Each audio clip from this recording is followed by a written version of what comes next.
President Peterson, if we could, staff would like to request 2 changes.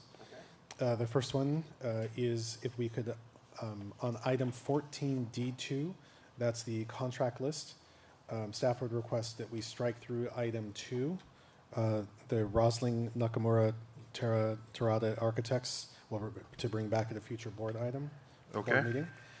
And the second is, with your permission, we'd like to move item 15A1, that's our AAPC report, to take place before action because we have some parents who are co-presenting. Okay, so noted. So that means 15A1 to take place before action, and striking item number 2 on the 25,000 or more contract list on 14D2. Item number 2 struck through. Thank you. Okay, and I'll entertain a motion to adopt the agendas as amended. Actually, I have one further change. I'd like to strike 16D4, the Deanza marquee. I'd like to bring that back for discussion at a later date. You want to bring it back from discussion, or you like to pull it for I'd discussion? like to pull it for Pull discussion. it for discussion.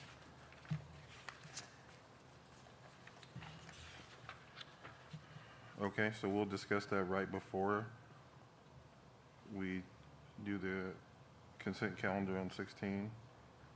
And that was for the marquee?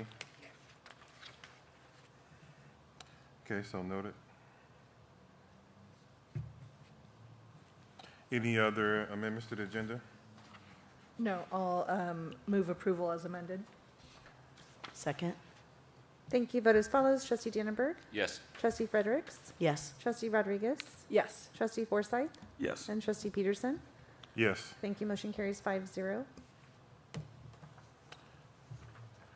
All right, do we have any public? We do not have any public comment at this time.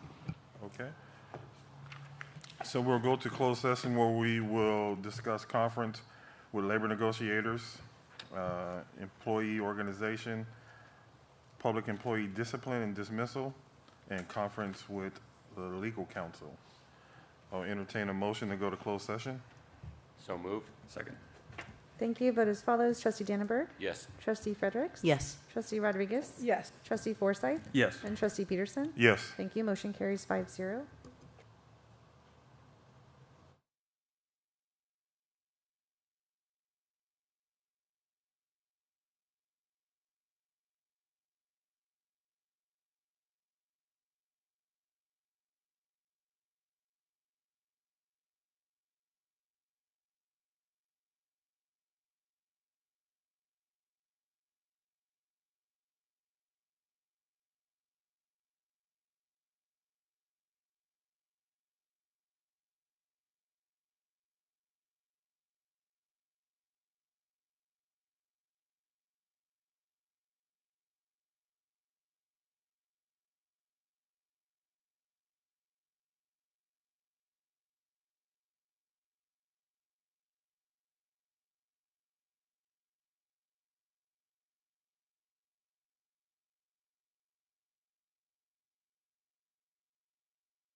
Okay, we'll bring this board meeting to order at 6 p.m.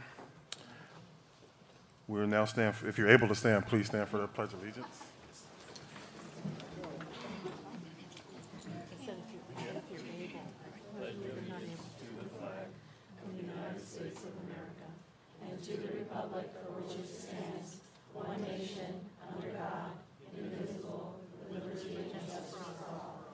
If you could please remain standing.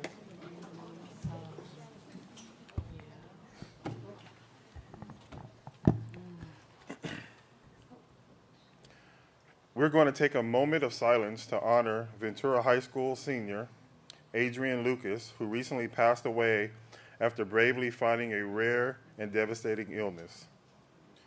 Adrian attended E.P. Foster Elementary and Data Middle School before becoming a Cougar. He faced his health challenges with grace and remained a gentle, compassionate, and warm-hearted person who uplifted those around him. His love for animals and appreciation for the tranquility of rainy days were a testament to his thoughtful nature. We are deeply saddened by his passing and extend our sincere condolences to his family and friends. Please join me in a moment of silence.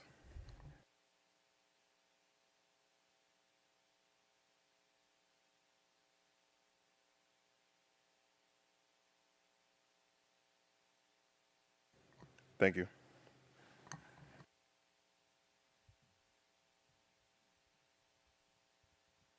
Okay, roll call. Thank you. President Calvin Peterson, Here. Vice President James Forsyth, Here. Trustee Sabrina Rodriguez, Here. Trustee Shannon Fredericks, Here. Trustee Dr. Jerry Dannenberg, Here. Superintendent Dr. Antonio Castro, Here. Student Board Member Sienna Modi, Here. Student Board Member Ria Gill, Here. and Student Board Member Yesenia Cruz. Here. Thank you. Okay, we don't have any action to report in closed session, and I just want to make mention some amendments to the agenda. We're going to strike item number 2 on the contract agreements or contracts over $25,000, and we're also going to move up the AAPC presentation just before action in the beginning of the meeting. And now on to the superintendent report. President Peterson, if you would, read the statement about our CSBA governance meeting. Thank you. So on April 1st, 2025, the Ventura Unified School District Board of Education and Superintendent participated in an annual governance workshop facilitated by a consultant from the California School Board Association, CSBA. The session focused on CSBA's governance standards and included discussions around shared goals, unity of purpose, roles and responsibilities, board norms and protocols, and strategic priorities.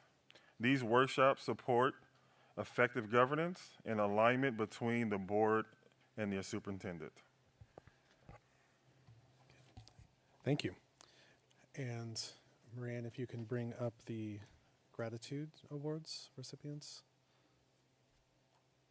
Okay, and as we do, as we see those that are recognized on the video, we draw attention to just a few to call attention to their specific merits. So the first one is Danielle Montgomery. She is a custodian here at the ESC.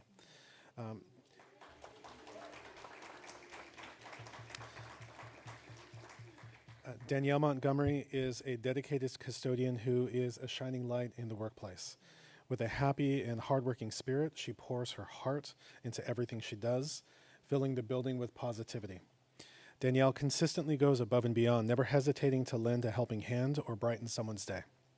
We are incredibly grateful for her dedication, and we appreciate everything she does to make our workplace a welcoming and uplifting space.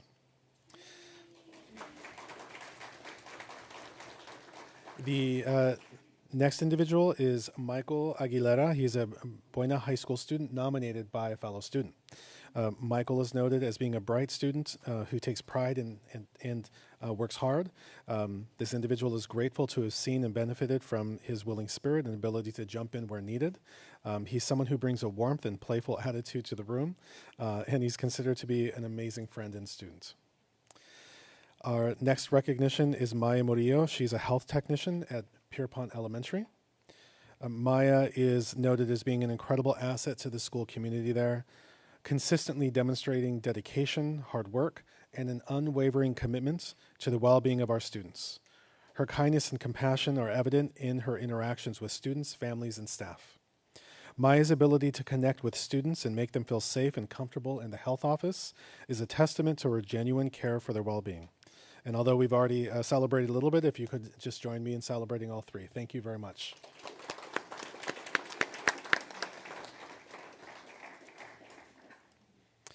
And I would like to hand the next process over to Dr. Bayless, if you would. Thank you. Yes, my pleasure to introduce Dana Lomax to the podium. And Dana's going to introduce the this good news item, Black History Month door contest, and the winners. Good evening, everyone. I'm really excited to have the opportunity to introduce Buena's BSU students and Marcia Amagaji, if you'll come up, please, and families from the schools that won this year's African American Black History Month door contest. So, and family members from Elmhurst, Cabrillo, and Pacific, if you're here, and teachers as well, please come up. Every year we have opportunities to uplift various people from various identities, and in February we take that opportunity to highlight African Americans. And so we have a variety of events, and one of our biggest events is the door decorating contest. And so to talk more about the door decorating contest, I'd like to introduce the coordinator of Buena's BSU, Marcia Amagaji.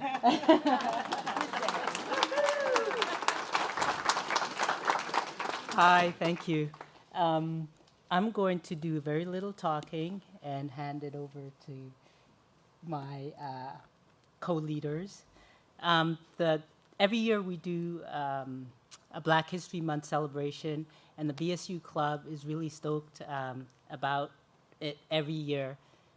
It takes a lot to put everything together, and I'm going to give props to Dana Lomax. Because without her, everything wouldn't come together. I'm going to introduce my president and vice president of BSU Club, and they're going to talk more about the door contest.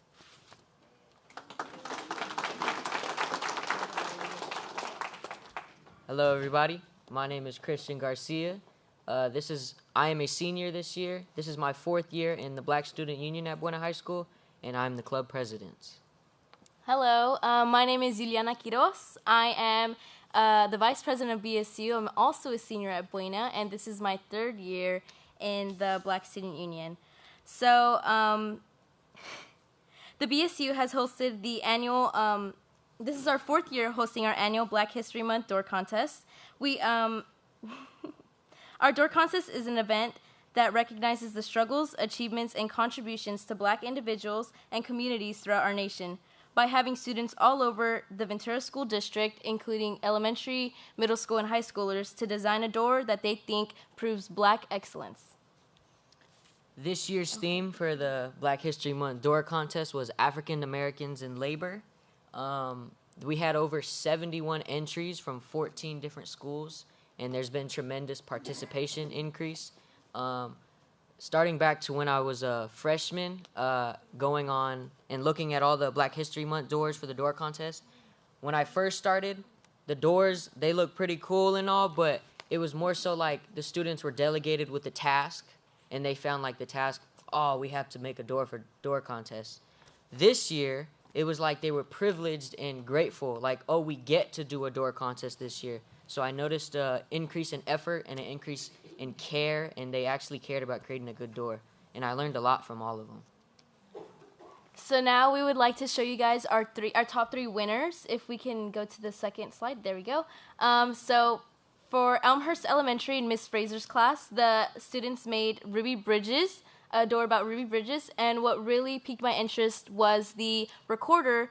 And just when we were visiting the school, the students seemed really excited to show us the door and their hard work that they put into this door, and it just showed how much they came together and just enjoyed doing this event overall. The middle school winner was Cabrillo Middle School. Their door was on Black Deaf history, and something that I found very interesting is the guy they did it on, his name was Matt Maxey.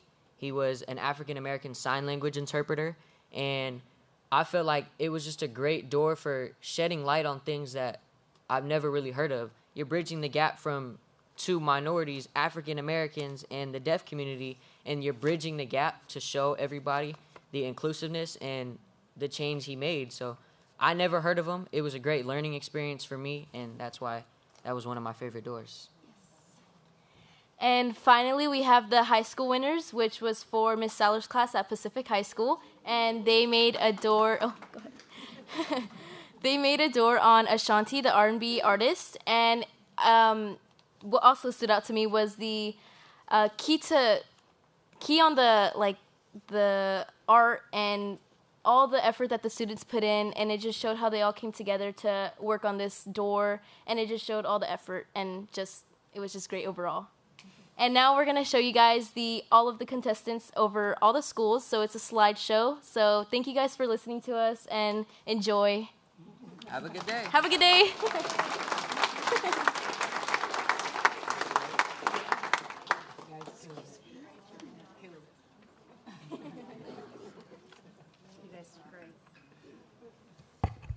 Well, as we're finding those pictures, I got to walk with Superintendent Castro to congratulate the winners, and the energy in the classrooms were amazing. Even the competition between the students saying, like, what actually piece do you like the best? Not just the door, but like the handwriting, the picture, which one do you like the best? So, you can't really choose one because it's all great, but just the energy and the camaraderie you had with the students was really great. And like they said, every year it gets better and better, and each school, each classroom tries to, outdo each other. And I think the recorder was a real nice touch because I believe we heard the actual voice of Ruby Bridges on the recorder, which I thought was pretty awesome.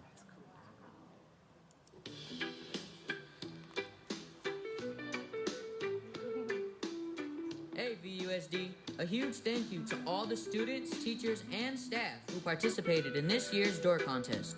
All participants did an amazing job at creating their doors.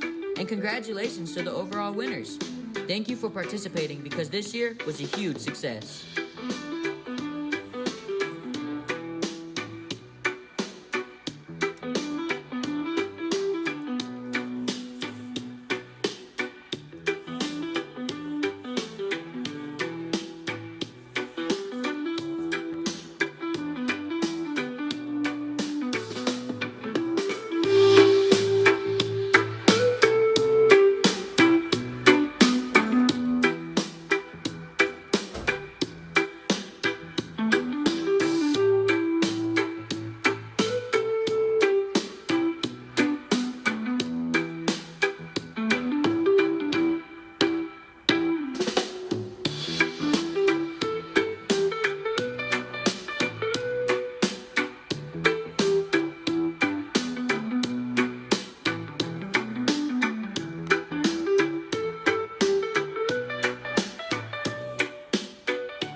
thank you to all the schools, staff, family, and friends who participated. So if there's any short words you would like to say, Ms. Frazier's class or anybody representing, if you would like to come on up and say a couple things. I brought my trophy. Good evening, board members. I just wanted to tell you how fun this project was, and that the BSU came to our classroom, and when they first came, they talked to us about Black History Month. Then our students started doing their Black History reports, and then we had the beginning of our door, which the kids decided on. But I want to tell you how vital our paraeducators are, and Miss Lori Denman is here tonight, and she was so invested in this project, and seriously is between you and the students, they were the masterminds behind it. They came up with everything, the Justice sash, the recorder where you press the button and it made sounds, which really made our door unforgettable. So as a teacher at Elmhurst, I'm just super proud of Lori and of my students, and having this in our classroom was great. And Black Student Union, thank you for inspiring us, and thank you for giving us these meaningful educational opportunities for our kids. Thank you.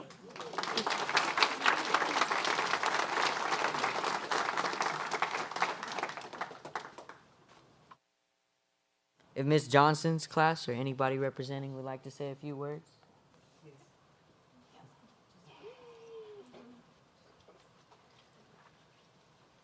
Hi, everyone. My name is Miss Johnson. I'm Cabrillo's deaf and hard of hearing teacher. I'd like to introduce the paraeducator for my classroom. Hi, good afternoon. I'm Miss F. I'm the para and the DHH para at Cabrillo, and this is?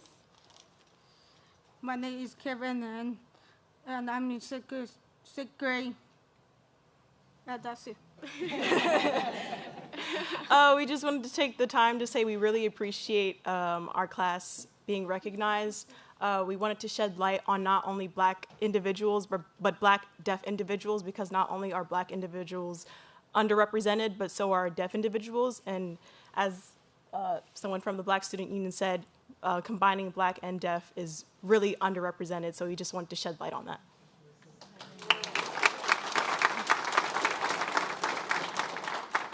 Yeah, this is my name is V's first year at VUSD Cabrillo, and our first time in this competition, so we really enjoyed this competition. We love a good challenge, and we're waiting to see what next year brings. And we had invited a couple of our other students, but they were unfortunately unable to make it, so we were glad that Kevin was able to come and show his face, and he helped a lot with the door, so we thank him for that. Thank you.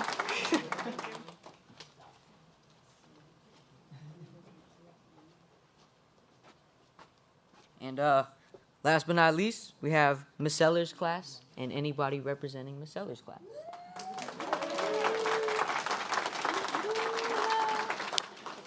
Thank you to VSU for making such an awesome opportunity. I really love about VUSD, about Pacific High School, and about you guys that you make an opportunity for kids to shine in the way that they shine best.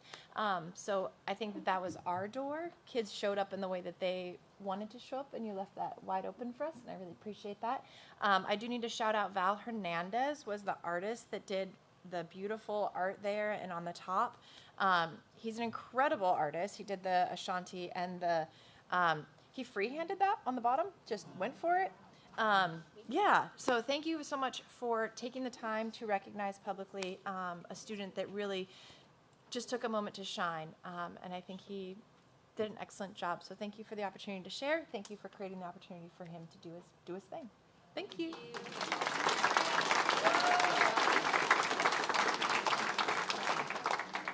I'd just like to thank the whole VUSD community for just supporting us and being a part of this. And I think every year our club looks forward to doing something in the community and just shedding light on Black history. And I personally learn a lot every year from each school, so that helps me also. So thank you all for being a part of it. You're welcome. Thank you. Thank you guys for your time. It was wonderful speaking up here. Me and Christian had a ball. Thank you guys. Thank you.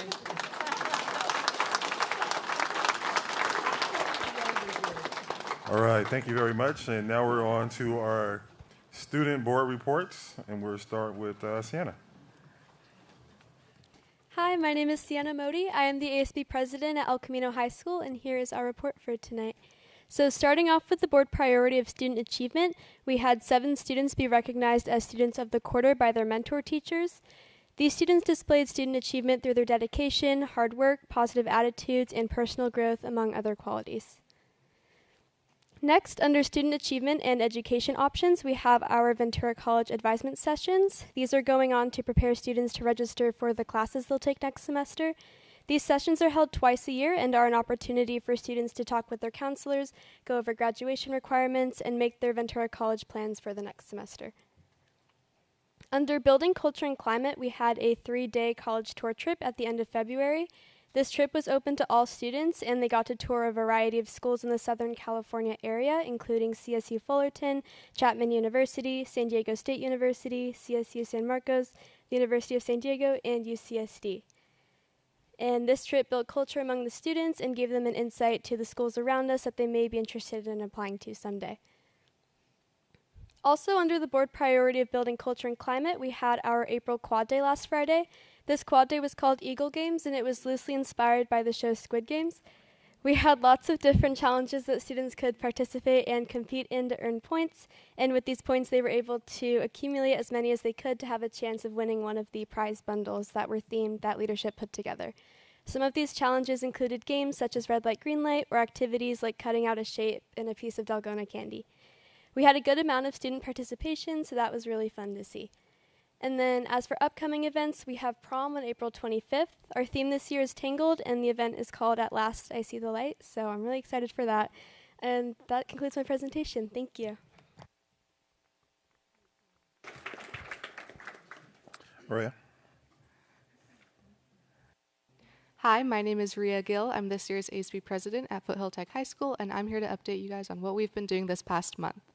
So first of all, on February 27th, we had senior recess, which I put under the board priority of culture and climate, because this is an annual event that brings together the senior class, and the intent of this event is to bring us back to our childhood with nostalgic games, snacks, and music. So we had in and out games such as Foursquare and Spike Ball, and then we had like hula hooping and jump rope, and music from when we were in elementary school, so like 2010 to 2020.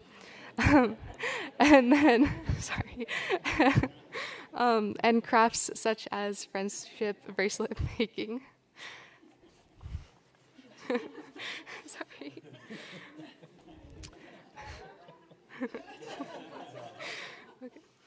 The next event we had was the Spring Renaissance Rally on March 7th, which I put under the board priority of culture and climate because it reinforces and rewards students for their academic success and academic growth, which both are important parts of Foothill's culture. And then leading up to the Ren Rally Day, we had a Spirit Week. By the way, the Renaissance Rally was themed after Strawberry Fields Forever, like the Beatles song. So during the Spirit Week, we tried to have themes that kind of correlated with that, such as Picnic Day and a Strawberry Shortcake themed day.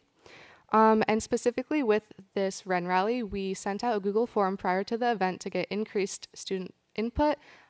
So some changes that we made to the original template were like adding more food, more raffle prizes, and hiring a professional DJ for a better music scene. The next event was the Spring Blood Drive on March 18th, which I put under the board priority of culture and climate because despite community service not being a requirement for graduation anymore, Foothill definitely tries to encourage it because community service can lead students to have a lot of personal growth, which is really important. So HOSA organized the blood drive. HOSA stands for like, the acronym doesn't match what it stands for, but it's Future Health Professionals. And that's basically leadership within Foothill's Bioscience Academy. So they partnered with Vitalent, which is a great community tie that they have to put on the blood drive. And then, yeah, as I said, this is an opportunity for students to participate in community service.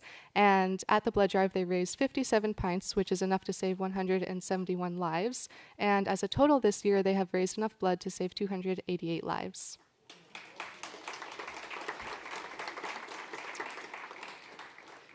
And then the last event we had were our Bad Day events on March 12th and the 31st, which I put under the board priority of culture and climate. Basically, bad days in ASB, we consider bad days to be days such as like AP tests or the first day back from breaks, basically when students are especially tired or stressed out.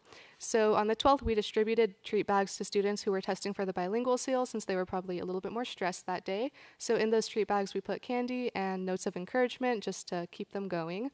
And then on the 31st, that was the first day back from spring break. So we handed out hot chocolate before school on the stage. And during lunch, we had friendship bracelet making in the ASB room. So as far as the upcoming events and main priority, we have had a lot of culture and climate focused events at Foothill recently, trying to finish the year strong. We have senior awards night coming up, the spring play. On the presentation, there's a poster from the play. It's going to be a production of Mean Girls, and I know drama has been working really hard, so I'm excited to see what they put together. And then an event I'm excited for is Air Guitar, Foothill's version of a talent show. It's a huge event, so many students attend. And then something I'm less excited for is AP test preparation. But as far as ASB, we're going to try to make that time a little bit less stressful for the students. Hopefully they'll be able to do really well on the tests when they're, more calm. So yeah, that's all for now. Thank you. That comment reminded me when my daughter asked me if I was born in the 1900s and if it was rough back then. So, Yesenia, next.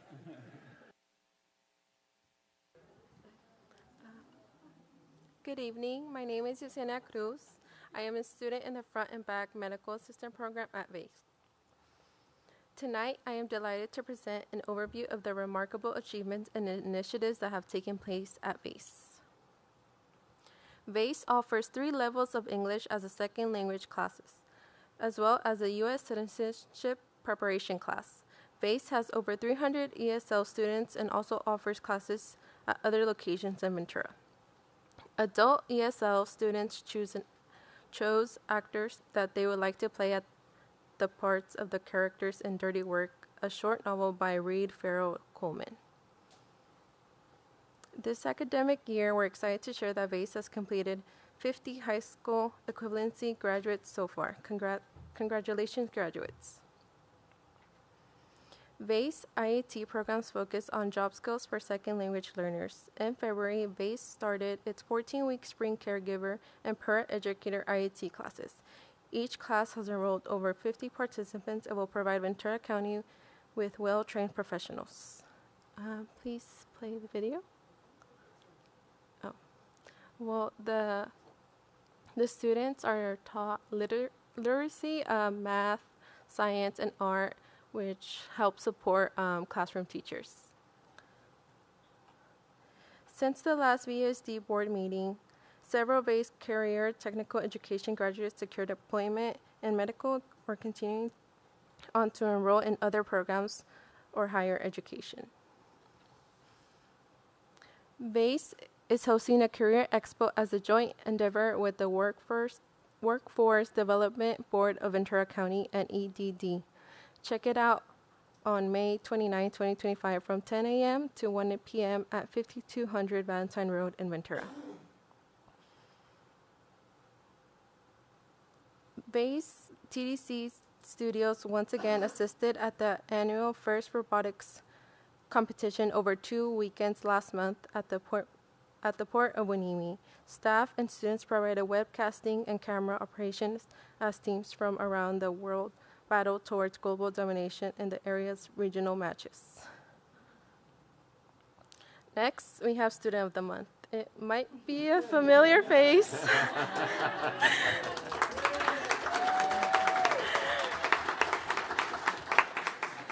Thank you.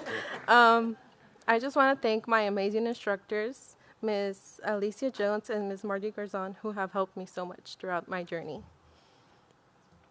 VACE appreciates your support and attention and remains committed to providing high-quality education, fostering community engagement, and preparing our students for successful futures. Thank you.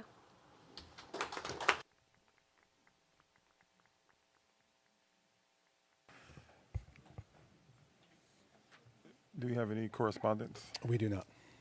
Okay. We go into public comment. I see we have public comment for general public comment. We do. Would you like to excuse our students prior to us beginning?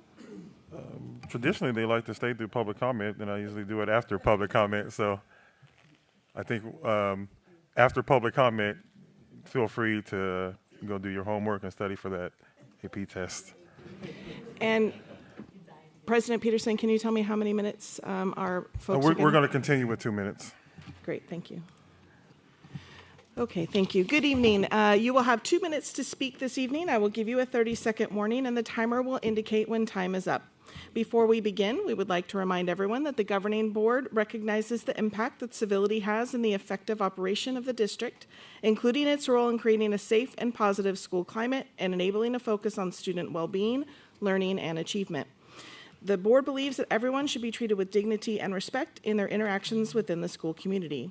The board understands that the First Amendment provides strong protection for speech. However, the board expects that all speech, expression, and action will follow the norms of civil behavior on district grounds, in district facilities, during district activities, meetings, and events, and in using district electronic digital systems and platforms. Please remember we have students who are at our meeting and also watch online, so please keep language as respectful as possible. Please also note that the microphone at the podium has been calibrated. There's no need to touch the microphone, just speak right on into it. We have a number of speakers for general public comment this evening, and we are going to start with our students. Please forgive me if I do pronounce your name incorrectly. I will list off the 3 next people who are going to speak. So we'll start with Bailey Lopez Barajas, followed by Santana Schnitzler, followed by Sandra Wolf.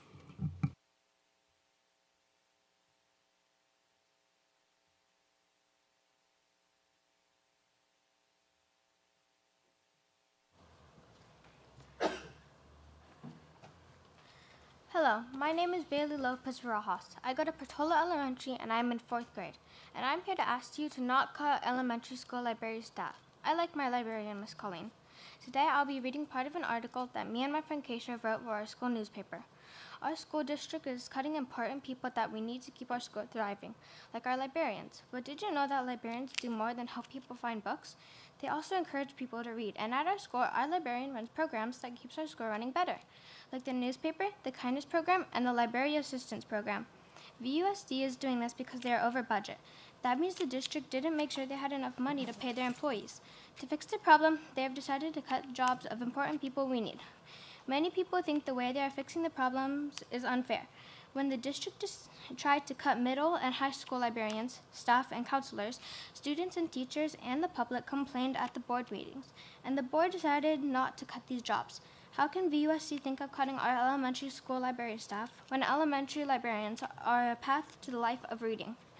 VUSD may have to make cuts, but they should cut something else. The cuts they have decided to make will affect students' education. It will affect our education because if we don't have a proper library, we don't have a wide selection of books, and we may not want to read. Then in middle and maybe even in high school, some students may have problems reading. VUSD should reconsider cutting librarians and other important staff because it could affect everybody.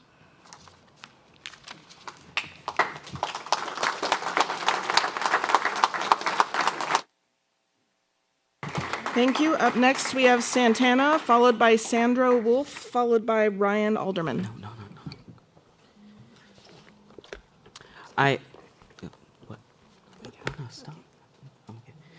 am here to address a deeply concerning and unfair decision, the reduction of Foothill's ASB bookkeeper, Miss O's hours by 50%. For the past 15 years at Foothill and nearly 3 decades in this district, Miss O has been an invaluable part of our school community.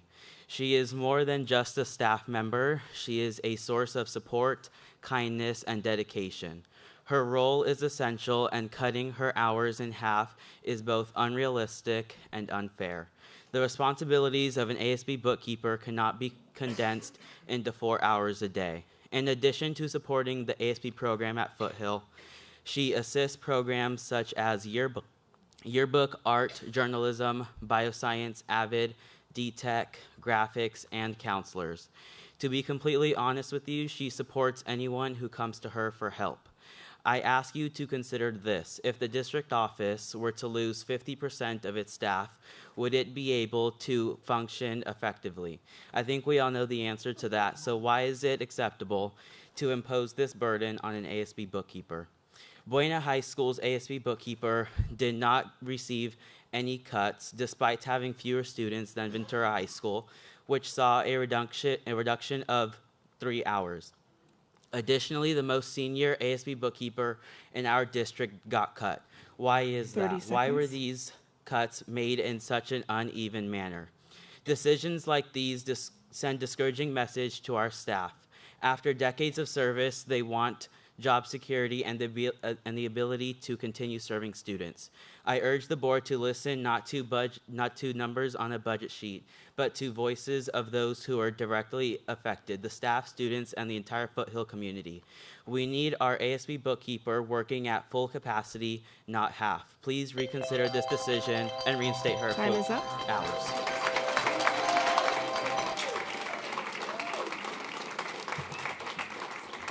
Up next, we have Sandro Wolf, followed by Ryan Alderman, followed by Jim Yarbaugh. Good evening. Several weeks ago, I began collecting survey results from concerned stakeholders, and after receiving more than 120 responses, I'm here to provide you with those that I see being most plausible or most prevalent. If anyone is interested, I have physical copies and would love to share them with you tonight.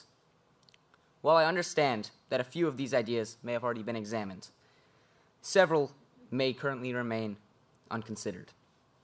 I urge interested parties to please review this feedback. In that vein, please listen to the countless concerned teachers, staff, and community members throughout the district. The main reason that we are having issues with trust is because of a lack of communication, especially with those who are most affected. I ask that we all learn from the discontent of these past few months, and that in the future, we implement clear lines of communication with employees and students throughout the district. Thank you. Sandro, would you leave those, please? Thank you. Ryan Alderman, followed by Jim Yarbaugh, followed by James Adcock.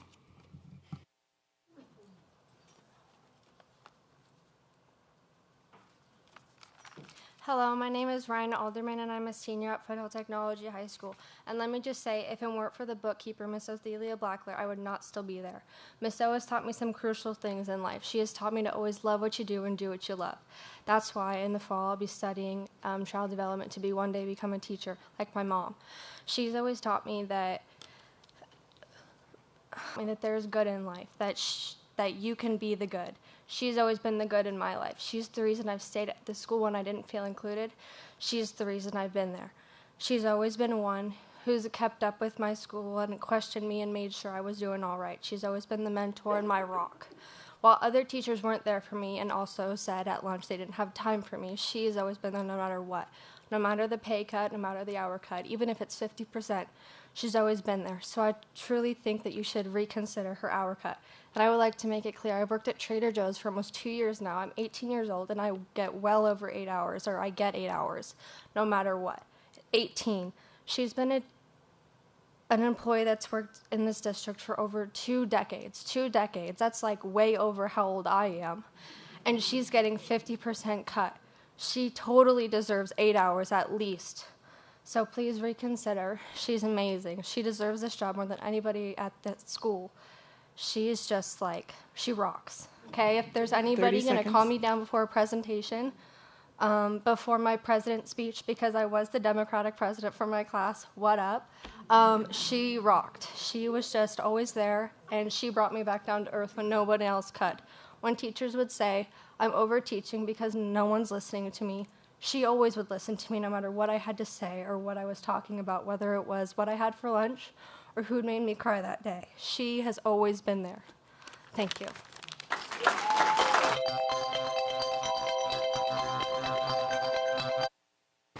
Up next is Jim Yarbaugh, followed by James Adcock, followed by Valerie Zetko. I think you all have one of these. Senate Bill 1277 now requires school districts to train teachers to teach genocide education. Please be aware that this board has various options when it comes to professional development for genocide education.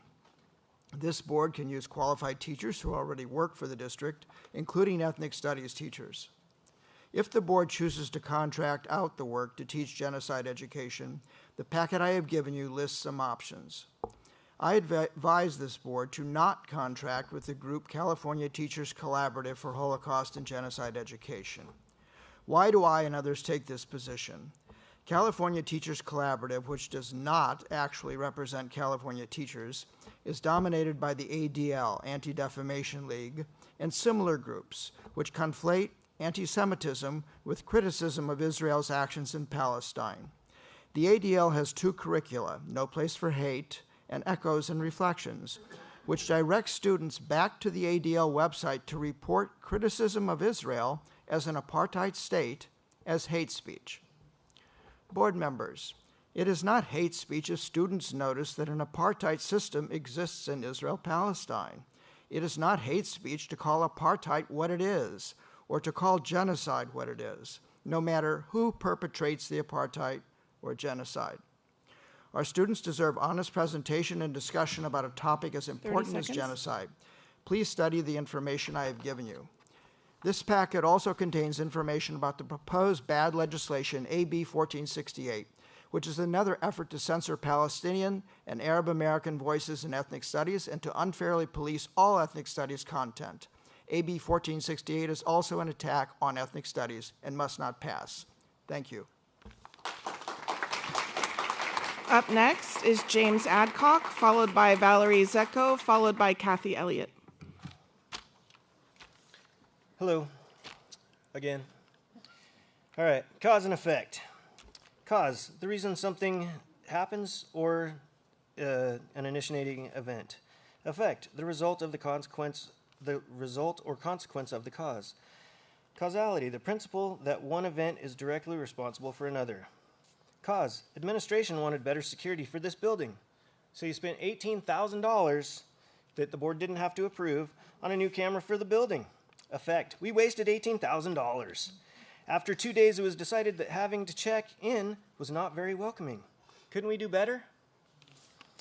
Cause, this is difficult for me to understand. Why would we pay $444,000 for a locker room when we need plumbing infrastructure, when we're cutting much needed positions? Stop building things if you are firing staff. We already have plenty of old sites that need repair, which is where the bond money should be going, not to new construction that we are not going to be staffed in order to maintain. Cause, elimination of trades grounds and custodial positions that are already bare bones staffed. Effect, morale is gone, not low, gone. Not one person feels like they are on solid ground with regards to continuing with work here until retirement. Also, trust in leadership is non-existent. Okay, we have watched while the school board was given partial information, told half-truths, 30 seconds. and skewed information to make it seem like they were not the ones approving all of this overtime, new projects, as well as continuing to hire staff. How was there a 3-year plan in place? They wanted it to seem like we have abused overtime, and when they are the ones suggesting it. I'm talking to you, Hassan. You knew and allowed us to bring on new staff as recent as 3 months ago. You say this was a 3-year plan? Then why did you let us bring people who quit good jobs to come here for a temp spot? Stop implementing programs that cost money and maintenance from our Time is staff. up. If you don't want to retain... Valerie Zecco, followed by Kathy Elliott, followed by Marissa Burrier. Hi, my name is Valerie Zico. My job title is School Services Assistant 2. I'm one of 30 people with this very generic sounding job title, although we all work in very different specific jobs. I work in the Library Media Center at Foothill. There are 3 of us working in this role at 3 high schools in the district, and we have all been bumped to other schools and haven't been told what our new jobs will be, which means the people coming into our jobs don't know what they'll be working in the library and may not even want to do that. For me, as a former English teacher, I am passionate about working in the library and with all the students who spend time there. Foothill is also where all 3 of my kids attended and where I've worked as an English teacher, and where I'm still very involved in the parent-faculty-student organization. I like what Sabrina Rodriguez said at the last special board meeting. It's the person when it comes to classifieds. We're losing people who chose schools. A lot of people are being moved away from jobs they love. We are losing communities we have built. This past fall at Foothill, we promoted the idea to students that they need to find their trusted adults on campus. This was the Ventura Unified Counselors theme for the year. Many students at Foothill have found their trusted adults in the B building, where we have our counselors, our ASB bookkeeper, our teacher librarian, and myself. We have all become trusted adults to many students, answering their questions, helping them problem solve, and just listening to them talk about their lives. At least 17 of the people with my job title have been cut, reduced, or bumped. All this bumping will result in staff members who are trusted adults for students at their sites being bounced to new sites and where they will be taking on new roles with no training. This bumping process is simply not good for productivity, for morale, and most importantly, it's not good for students. The cost of maintaining these positions will be minor compared to the devastating effect that eliminating them will have on our students and school sites. I urge you to reinvest in relationships by reversing the classified cuts. Our students deserve to keep their trusted adults. Kathy Elliott, followed by Marissa Burrier, followed by Din Tai. Good evening. I am a newly retired teacher from Ventura Unified, and I have been attending school board meetings as well as Dr. Castro's town hall meetings, and I must say that I am extremely disheartened to hear what's happening in Ventura Unified. It breaks my heart.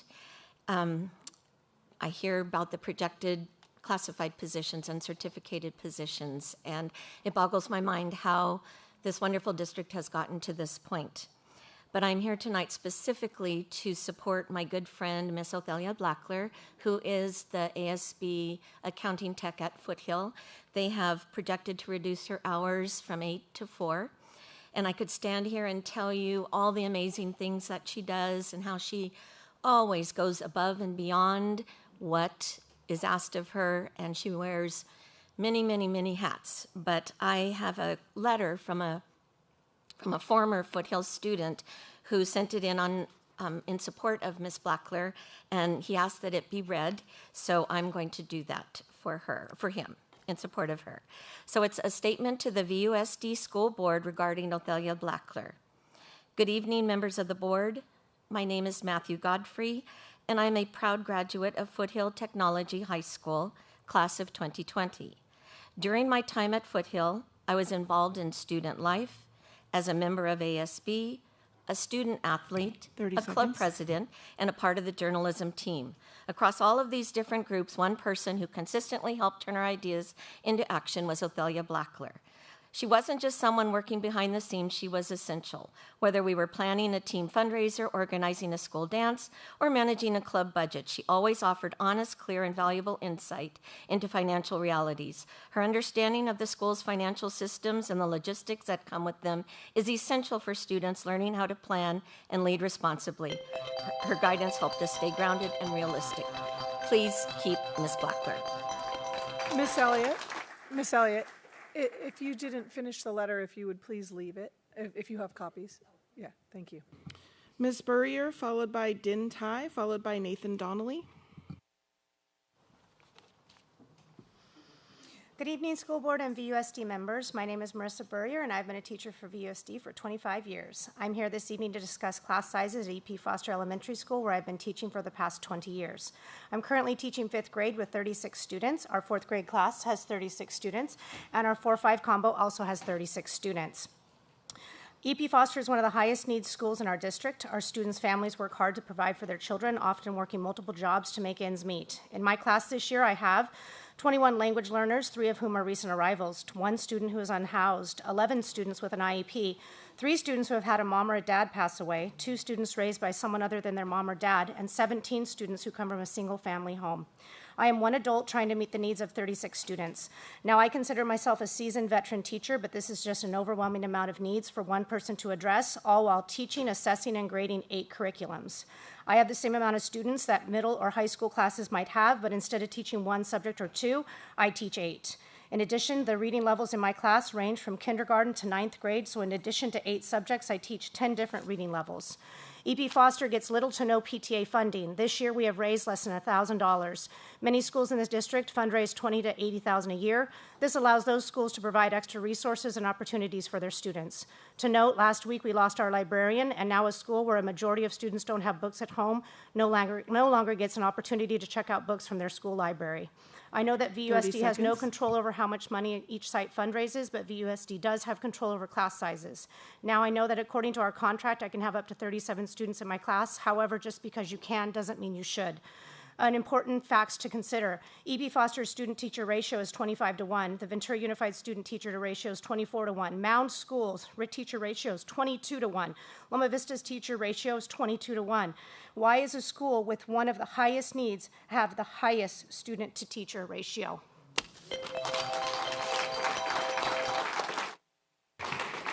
Up next is Din Tai, followed by Nathan Donnelly, followed by Chris Anderson. Hi, I'm here again. I would like to start by saying thank you for having me here, having my classification, School Services Assistant 2, SSA 2, as one of the 9 that will be further reconsidered. I'm grateful that there's a chance, no matter how big or small. SSA 2 classification is the core of the office and library jobs. This person can be a library assistant, doing records, student services, attendance, athletics secretary, and more. If an SSA 2 person gets bumped to another school, it does not mean that the person would do the current job that he or she is doing now. It could be any of the job listed above. Will any of us get any training? There will be a lot of disruptions when school starts in August. I'm currently working at Ventura High as a library assistant. Even though I got bumped to another school and won't be doing library work, I was later told that my position in the library at Ventura High would be completely eliminated for the next school year. This would leave one person, the librarian, only the librarian to serve our over 1,900 students and over 200 staff members at Ventura High. How is that putting our students first? How is that putting our VUSD families first? Fun facts. Ventura High School is the only school that will not have an assistant in the library. Brenna High School will still have their 8 hours a day assistant. Foothill would have theirs cut 50% to 4 hours a day. Why is this happening to the biggest school in our district? Ventura High School students and staff will be the one to suffer, and they all don't deserve this. My job as a library assistant is not only checking in and checking out books. Here are some of the statistics. Class visitation in the library, 76. New books added, over 600. New textbook added, over 2,060.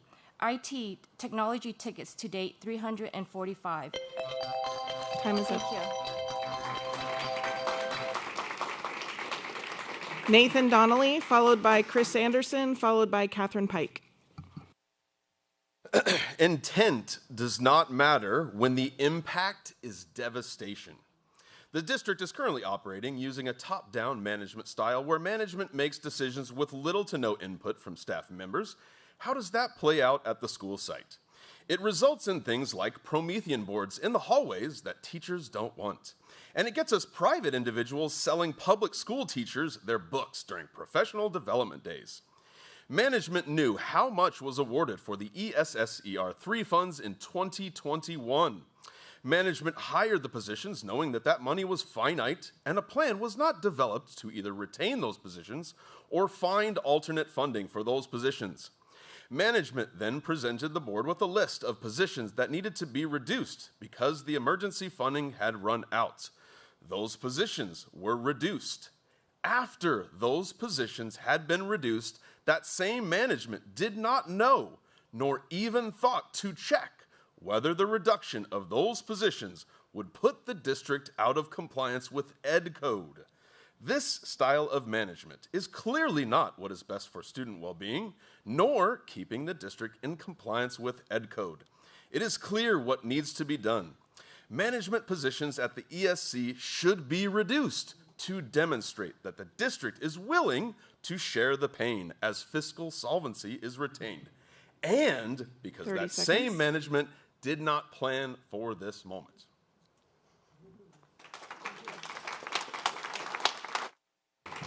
Chris Anderson, followed by Catherine Pike, followed by Fallon Froke.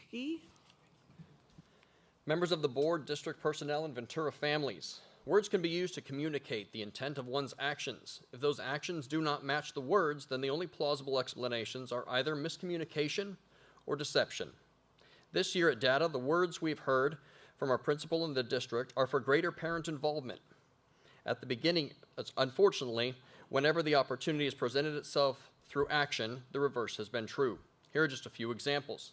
My daughter asked me this year if I could join her when she met with her counselors to discuss her electives. Data administration informed me that parents were not invited. Another example is the recent change to our bylaws, eliminating not only parent, but student and teacher access to decisions on how our money is spent. We are being told that each site's administrator still wants our input and that they will still be totally transparent with how they allocate the funds, but recent history tells us this is simply not true. This year, while explaining to parents why our subjects were uncored at DATA, without the discussion or parent input, we were told that it was due to multi-subject credentials. When we pointed out that according to the California Department of Education, those credentials were valid for a CORD program, the answer given by Dr. Bayless on more than one occasion was that according to district rules, our principal has sole discretion on whether to core or not, implying that we have no say. As you can see, a pattern is emerging.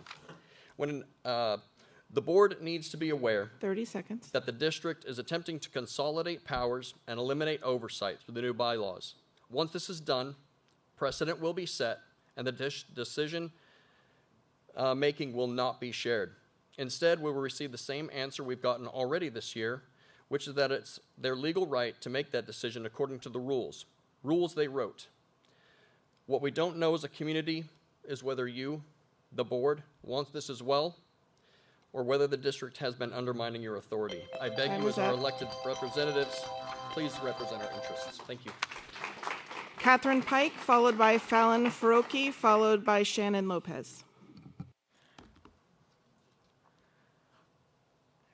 Good evening again, esteemed board members. I am here once again to speak on the cuts facing our classified staff members and begging, of course, the board to once again, please reconsider these cuts, reverse them, do the magic.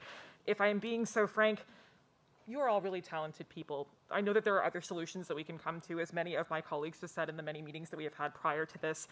If we are being so frank, there was another young person who spoke at the last meeting who said it best. When we are looking at the reductions to classified staff, what we are looking at is short-sighted at best, but super classist at worst. These are our foundation, they are our lifeblood. If we are looking to lessen the financial weight that we carry, perhaps we can look instead at draining the body of our proverbial lifeblood here and looking instead to removing an expensive watch, a beautiful Gucci sweater, etc. There are so many other options that we have. We cannot lose the people that make our district. It will be felt in ripples that will echo out and will continue to do so. We cannot short-staff our schools and expect people to stay in them. The responsibilities that will fall upon the shoulders of those who remain will be so great that people will instead look to our private institutions, and public education is under attack in ways it has never been before. We are in the 5th highest GDP in the world in California. I know that we are not the only district suffering this, and I know that this comes at a much larger battle, but this is our battleground. And the amazing people that have spoken before me deserve to be heard, and they deserve to continue to do the great and important work that they are doing. Serving our students, making sure they have access to their education, making sure that they are safe at school, fed well, and serviced in their educational and supported settings. I do urge the board once again, please come together and look to other solutions that have been given by our community members, our students most importantly, and of course our certificated and classified staff. Thank you so much. Fallon, followed by Shannon Lopez, followed by Carol Peak. Thank you. Hello, everybody. My name is Fallon Faroki, and did you know today is Library Workers Day? And it's fitting because I'm here to speak on behalf of Ventura High School library worker, Din Tai. Now, as she said, her classification is Student Support Services 2, but she is an essential member of the VHS library program. When I found out that she is not getting bumped but candidly eliminated, my very first thought was how much our students, staff, and teachers will suffer as a result. The proposed cuts to the SSA2 positions is being reconsidered by you, the board, and I truly value your willingness to look deeply at what these eliminated positions could mean for student learning, teachers, staff, and even the students' families. I urge you to keep in mind that the one-on-one services and support that DIN provides each day, when she is the first one to open the library before school until she closes it well after school has let out. Between those hours, she is the first point of contact for tech support. So far this year, as she said, she has submitted over 345 IT work tickets alone. When a student has lost their Chromebook, are locked out of their Chromebook, or forget their Chromebook, which happens a lot more than you think at the high school level, DIN is the one who helps them so quickly they can get back to class. She also takes payment for damaged and lost library books and textbooks. These aren't just for VHS materials, but money owed to the district from elementary and middle school also. DIN supervises students who are in the library using the printer, studying during their open periods, and because she is there, I am able to co-teach with other teachers in the building. The library's responsibilities are vast, and because of our busy times, it is very essential that 2 people be in the school library. I appreciate your consideration. Shannon Lopez, followed by Carol Peak, followed by Christina Peck. Good evening. My name is Shannon Lopez. I'm a teacher at AAPC. I saw some people in my class today, so thanks for visiting. I'm here to ask the board to course correct the classified cuts that were made or decided on earlier this year. I know at AAPC, our office is going to basically consist of one person who has been there with any continuity, and we don't know who might be placed at our site. You know, right on the wall there, it's culture and climate, and people create the culture and climate. You know, we're really trying to build something at our school where kids are welcome there and supported. And when you just move people from place to place, relationships have to be reestablished. They have to learn the new routines. They have to work within that culture. And it is so disruptive. It feels so short-sighted, and it feels like all these decisions are being made by people who are very far removed from our classrooms. The impact is just going to be very challenging for schools to accommodate. Who is going to do the work that these people do? If we're going from a 4 office staff to 2, those jobs don't disappear. These are the people that are servicing our families. So they're going to be coming into our school site, being frustrated by not being served well, even when people are doing their best. And again, that's going to lead to number 6, declining enrollment. You know, when we're cutting people who are student-facing, student-serving, those are the people who form those relationships. They're the trusted adults. 30 seconds. And they're also the trusted adults for our families. And I don't know who you think is going to be doing all these assignments, these work jobs that keep our schools running, and it's a lot of tiny, menial tasks. But that's what keeps things going. So I urge you again to reconsider. We do need to cut things, but let's cut things that don't affect students as directly as the people that are serving them every single day, all day. Thank you. Carol Peak, followed by Christina Peck, followed by our last speaker, Heather Lacayo. Good evening, everyone. Carol Peak, VESPA president. First of all, I just want to tell all my colleagues, my friends, our union siblings, I'm extremely proud of each and every one of us. It's unfortunate that we have to fight so hard for jobs that mean so much, that we have to fight so hard for equality, because instead of fighting so hard, we should be with our students and really honing on the positions that we are professionals in. Thank you for listening to all of us. I know we've had several meetings with school board trustees, and I appreciate you listening. I really feel like you are. But again, I'm so disappointed that we have to work so hard. But that is who we are. We are strong, and we will continue to work hard because we do that for our students. We are essential to our students. We know their names. We know their stories. We're here for them. And I'm just so proud of each and every one of you. And thank you, VUEA, for your support. We will always be here to support you. And I'm so proud to be the president of such great and wonderful people who have nothing but the children on their minds. Thank you so much, and I hope that we continue to have these conversations and that you make the right decision and bring us all back. Thank you. Christina Peck, followed by Heather Lacayo. Hi, it's Christina Petch. I'm here asking Superintendent Castro specifically to commit to not complying with the U.S. Department of Education's April 3rd Title VI compliance letter, which basically states if our state wants any federal money to sign saying that our schools promise they've gotten rid of anything that might be a DEI program, and especially after today's BSU club presentation, which was amazing, I'm really concerned. Public schools should serve all children, and I do not want DEI and equity work erased. I'm concerned our state will cave to the pressure that undermines civil rights and equity programs in our schools for the sake of funds, and especially in the light of, our current budget cut situations. I've asked our state superintendent of education, Tony Thurmond, not to comply and ask the same of you, since the letter does state that certification of compliance from all California school districts will be required by this Sunday, April 13th. So I'm asking that you not comply, and I'm asking that you also reach out to Superintendent Tony Thurmond. I'm asking that you reach out to our governor, as we've seen governors previously defy federal overreach for our education. Thank you. Our last general public comment speaker will be Heather Lacayo.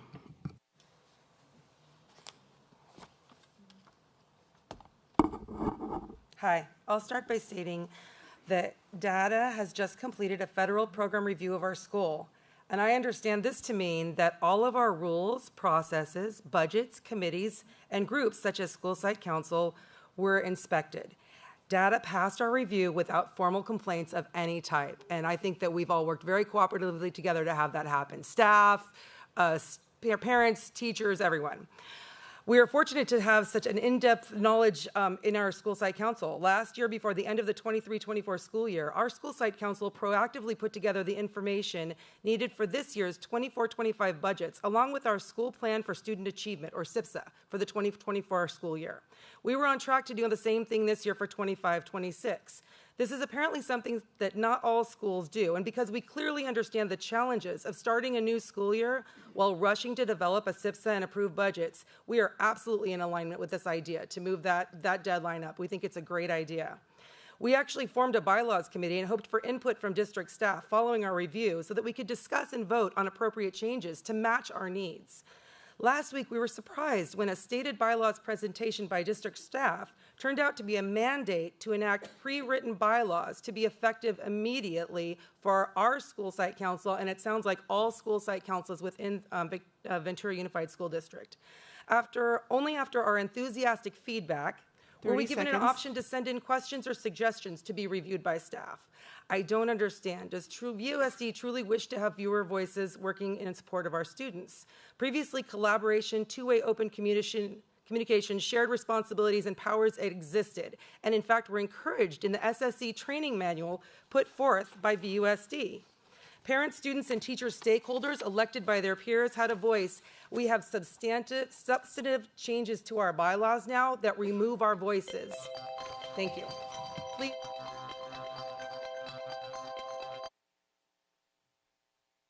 President Peterson, that's all of the general public comment we have. We do have some later. Okay, thank you. And students, you can take this time to go study for your tests and homework. And as amended, we're going to move up the African American Parent Council review. And I did forget to mention that we also are going to pull for deliberation in the consent calendar the data marquee. I didn't announce that at the beginning. So our next will be the AAPC. Yeah, thank you, President Peterson. It's my pleasure to introduce Dr. Soledad Molinar.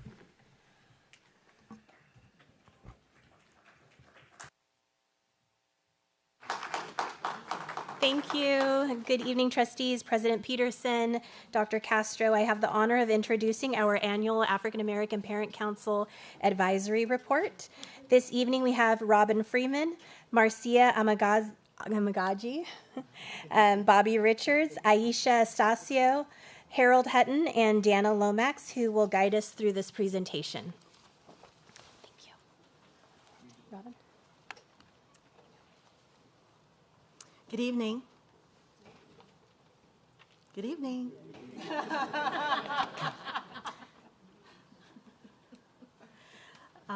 The African American Parent Council has been in existence for 5 years here in Ventura Unified, and we are an affinity group.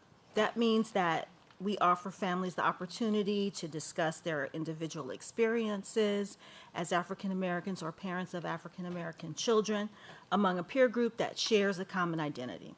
Parents and guardians develop self-awareness and cultural knowledge, problem-solve social interactions for their students and themselves, and build communities of support. Good evening, everyone. So our mission statement is thus. The African American Parent Council, AAPC, is a group of parents committed to holding VUSD accountable for nurturing students for academic success, promoting positive educational and social experiences for our children, building relations within the community to support our children, celebrate the strengths and unique experiences of Black students in VUSD. Do I need to click? Please, I don't hear me thinking too many things at one time. These are some of the recommendations that we presented to the board last school year before, the 24 year. One was to culturally sustaining practices that honor our students' identities and experiences. In addition, question use of materials that include use of the N-word. Be sensitive to the impact of using various texts on Black African American students. So students struggling socially to make connections with students and teachers. That's kind of what that is in a nutshell. Number 2 is the diverse workforce. Teachers, administrators, educational support professionals, counselors, and staff with the efforts to support and retain Black or African American educators and staff in VUSD. Focus groups, do exit interviews. Focus on recruitment and retention. There's a need for staff, teachers and all, to look like our students or to care about them in an extended family way. Another recommendation was to implement and monitor practices and procedures created by the anti-bias, anti-racist work group for dealing with derogatory language and acts. Focus on continuous improvement in shifting culture to be more loving, just, and inclusive. To make a concerted effort, a concerted response to situations when our children are called the N-word or the use of the N-word in texts and graffiti and other derogatory language. Creating a group to work on protocol for responses. And the last recommendation is a district-wide participation in events and initiatives across all sites and across the county. For example, the Black History Month was not mentioned or represented at some elementary and middle schools. Also, there should be examples of diverse literature, role models, speakers, no matter what the demographics are at the school site.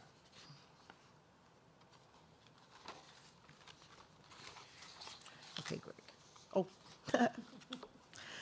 Some of the accomplishments and reflections for the 24-25 school year. The AAPC is still going strong. Academic progress monitoring focuses on middle school. We've had continual guest speakers to come. Social events like Kwanzaa or the end of the year celebration. Cultural celebrations, meetings, books, Black History Month, the ABAR, anti-bias and anti-racial practices and procedures created through the AAPC. A strong two-way bridge between AAPC and VUSD, District Committee AAPC representation on PAC, a Parent Advisory Council, and affinity group efforts. It is intentional inclusion of AAPC, I almost want to give it another A, AAPC members to participate on district committees like PAC, which is very helpful all around. Thank you.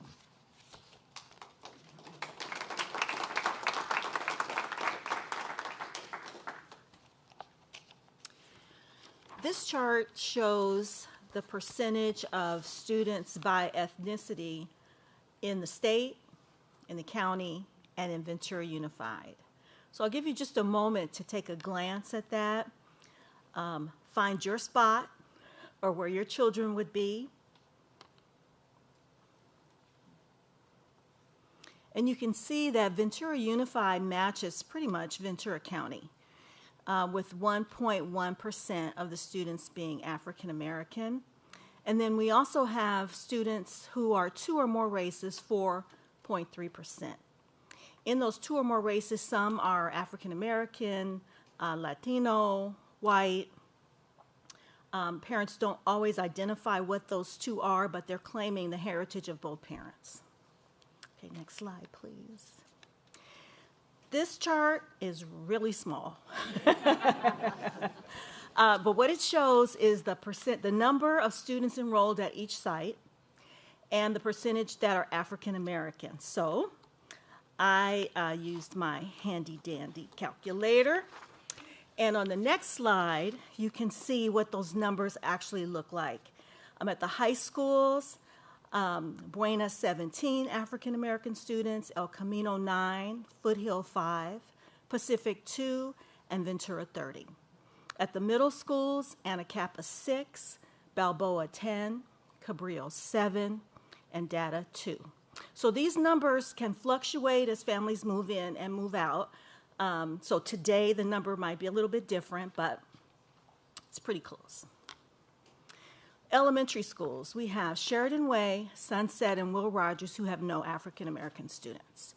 E.P. Foster, we have 1. At Poinsettia, Juana Maria, and Portola, there are 3 at each. Pierpont has 4. Loma Vista, Mound, and Citrus Glen have 5. Lincoln has 6. Sarah and Elmhurst each have 8. And Montalvo and Lemon Grove have 9. So stop right there. Greg, thank you.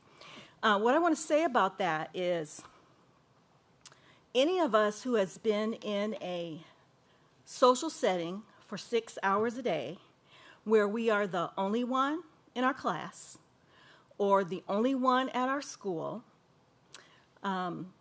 sometimes it's rare, but it's a daunting situation when you look around your classroom and nobody looks like you. And I guess that's okay because it is what it is, right? But when Bobby talked about making a concerted effort to hire more African American employees, so even if it's the custodian who is usually one of the nicest people on campus, it's nice to turn around and see somebody that looks like you, right? Okay, next slide, please. At the beginning of this year, I had an intention to be an advocate for students who were struggling throughout the year. Unfortunately, a lot of people needed my support, the county, other districts, so I wasn't able to do that. But at the beginning of the year, I did meet with every middle school African American student in the district to let them know that their families and the district are concerned about them, that if they are struggling in school, there's someone to help them. And there was an administrator with me so that if they didn't know at the beginning of the year who all those students were, by the time I got through with my spiel, they knew who all those students were. If a faculty member or an administrator needed individual support, for example, I did talk with an administrator today with how to approach a student or how to approach a parent in a way that's respectful, but also explains their point of view and what they can do to help. They will call. And sometimes if they can't get me, they get Dana or they get Sol, but our goal is to make sure that students and families feel respected.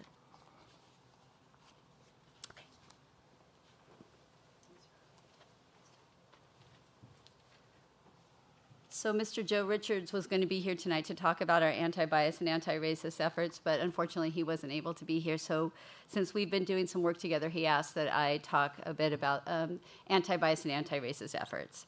And so as a reminder, this work of ABAR, or anti-bias and anti-racism, originated in the AAPC. And folks in the AAPC recommended that there be clear guidelines for responding to racism and bias. So an ABAR work group was formed, which was made up of students, families, educators, and community partners. And this group created practices and procedures regarding bias and racism. And we just want to be clear that these ABAR guidelines are for all students, not just Black and African American students. All students benefit from having a safe place where that's free from discrimination and harassment. And so this bias applies to many the anti-bias guidelines apply to many protected statuses such as gender, religion, ability, and many others. So these efforts really are intended to protect all students. And at the district level, these practices and procedures have been implemented through partnership between educational services and student support services. And to discuss them a little further, I'd like to introduce Mr. Harold Hutton.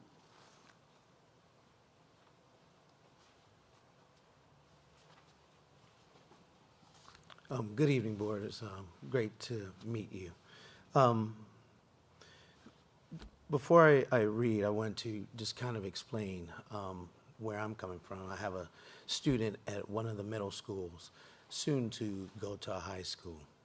And it brings a point to me because of the literature that is read in class.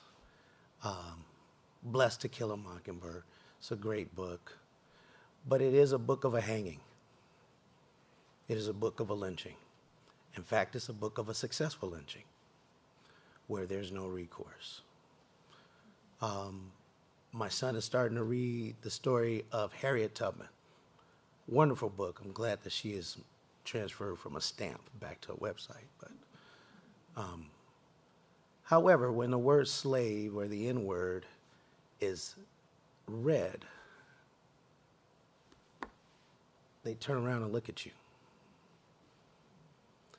Looking at that mission statement, it says the VUSD aims to provide safe, healthy, and high-performing schools. It's hard to be high-performing when you feel infinitesimal in the class. Many times of our students who are African American, as you can see in the percentage, it's 1%. Or 0.1%. I don't know how you get to be 0.4% African American, but that's the stat that we're at. And this year, AAPC has continued the support to roll out a lot of the anti-bias and anti-racist practices and procedures. Mostly the message is about how to avoid derogatory language, and that's kind of tough to do when the book that you're going to read in class has the N-word 36 different times. Just imagine if we changed that word from the N-word to a B word, how offended we would be if that was read by your English teacher every day. So far, we presented at the high school principals meeting, 2 high school staff meetings, 6 elementary school staff meetings, and an LOP staff meeting, English language. The message is about how to build community before harm is done and how to respond when someone uses derogatory language or actions. So my question to the board is, what is the enforcement? If someone comes to you and says, someone used the N-word in my face right here in front of that principal or in front of that teacher, what's the enforcement? Who do they answer to? What's going to happen? When you're 1%, nothing really happens. The recommendation is that the word to not be used anymore, which is the N-word, and I've heard all the arguments, well, it's in music and people use it amongst themselves and stuff like that, but on an academic grounds, it should be banned, like many other things that we have discussed to ban in future. That word needs to be banned. The AAPC also suggests that educators should evaluate the educational value of the text The use of word and consider alternative texts. You know, there's a lot of great, wonderful books out there that don't have the N-word, that represent a lot of diverse elements of every student. And I know we've all seen the video of the businessman who talks about blueberries, you know, the blueberry video where he says, you know what, I'm an ice cream maker and I only get the best blueberries and that's the way I'm successful. Until one teacher stands up and says, you get the best blueberries. And he says, always. She says, that's great. But we don't get to select our blueberries. We get all kinds of blueberries. We get poorer blueberries, we get advantaged blueberries, we get blueberries that have to deal with all kinds of adversity. We don't get the best. We get what we get, and we have to develop them to be the best. It's hard to do when you're insulted or thought that you're not even a blueberry, that you're less than that. So we suggest that the educators be thoughtful and sensitive to the effects of the derogatory terms that have on students.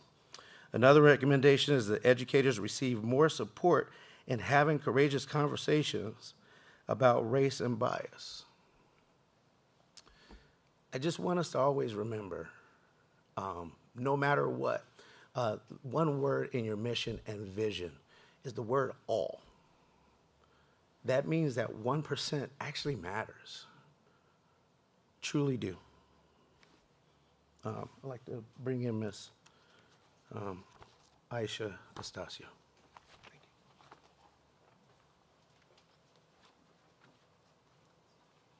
Good evening, everyone. I'm here to talk to you about the AAPC meetings and events that take place. Being parents that are newer to the area, our son is in the 3rd grade. We were really looking to have a supportive network with other families that are raising African American or multiracial children. And so that's part of one of the reasons why we joined the AAPC, and to just have that sense of community. And so one of the wonderful things that we do when we have our meetings monthly is that, you know, we talk about different books. And some of these books are books that, you know, we may not necessarily have in the school system. And so it's wonderful that at our meetings we get to learn about these different resources that we can share with our children that we don't otherwise may not have the opportunity to learn about. For example, we all know during Black History Month we talk about, you know, the well-known heroes, Martin Luther King, Malcolm X, Rosa Parks. Well, at our AAPC meetings, we get to learn about a lot of other different heroes within the African American race. And so we also have learned, I recall, talking about a book about African queens. And again, these are things that we may not necessarily learn about at school. Our family is very firm believers. We're very firm believers that education doesn't just come from the school, right? We don't depend on the schools to teach our children. So it's important for us to be a part of a community like the AAPC so that we can learn about these resources and teach our children about those resources as well. So during our meetings monthly, we share ideas about books. We talk about the goals of the AAPC, different things that we want to move forward with, that we want to share with the district. We talk about different events. We share cultural opportunities and updates. I recall one of the first events that we participated in with our son was a trip to the Silk Road Ensemble.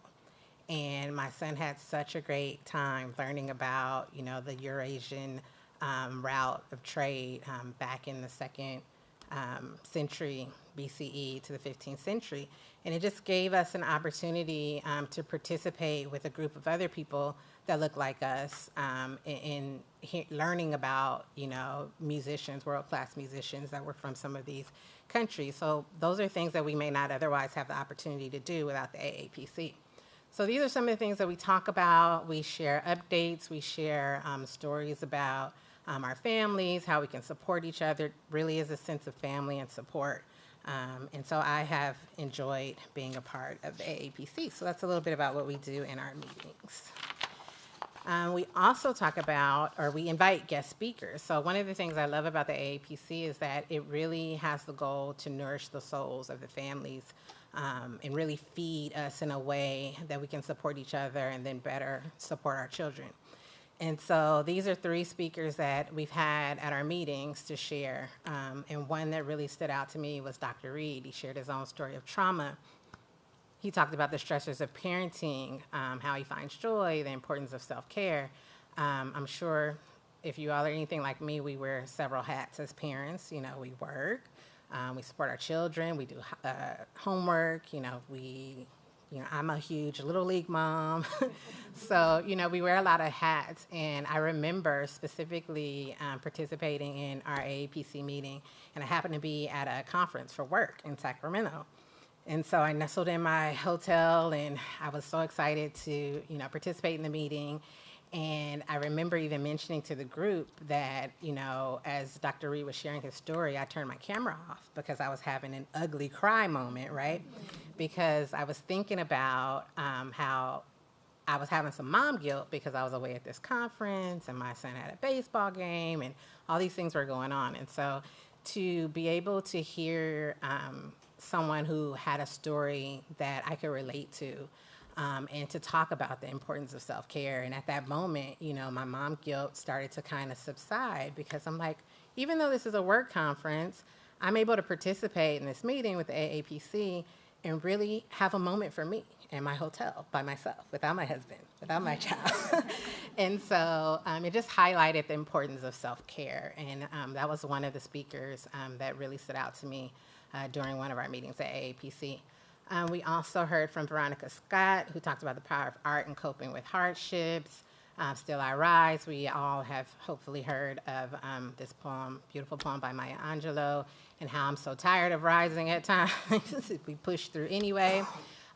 We talked about disillusionment, coping strategies, and joy.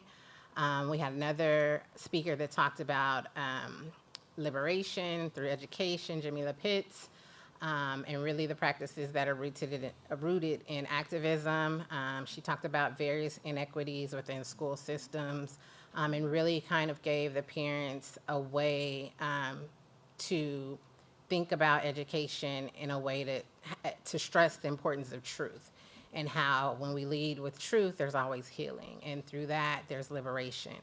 And so we talked about, again, the importance of community and self-care. And so these are one of the highlights for me in participating in the AAPC is to be able to have these meetings, surround myself with folks that are like me and that look like me and that I feel supported in a way that I can then feed that energy to my child at home. And so I've really enjoyed being a part of the AAPC, and that's just a little bit about what we've done in there, just to reflect our community. This is a picture from one of the Kwanzaa celebrations from last year. All the beautiful faces of the families and the beautiful kids there. I missed that when I was out of town, but I was at the one previous. Why didn't we have that? So that's just a little bit about the AAPC meetings and events. Thank you.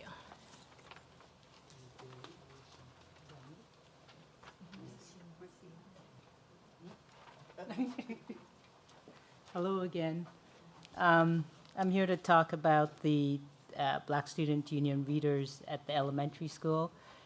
It's an extension of Black History Month, and I believe it's the third year or second year? Third year? Third year that we started it. The BSU Club loves this part of Black History Month because they get to go to elementary schools. And the first time we went, I thought it was an amazing experience because the kids at the elementary school, they're so receptive, especially when it's high schoolers coming to see them and talk to them, and they can communicate with them. And I believe to me, I think it's a really good event because this is the time when you start at elementary school, they're more receptive to information. They're hungry for information and they want to learn. And it's also a time for the high schoolers to be able to like be heroes in a sense to these little kids and talk about Black History Month. So they learn alongside the elementary kids. So this portion of it I thought is an amazing portion. I think we have a next slide. Yeah. So this year I think was the year that we had an overabundance of participators. I don't know how many. Do you remember? It was a lot of classes. Yeah. So a lot of classes wanted us to come and read to them. And the book that we read this year was called Whoosh. And it was a story about Lonnie Johnson. He's well known for the water gun or the super soaker. Super soaker? Yes. Super soaker, right. Okay, and he's not just known for that, but he's a scientist and engineer. So there's many other inventions that he invented, but we focused mainly on the super soaker gun. And it was a great story. Okay, I think that's about it. Okay, thank you.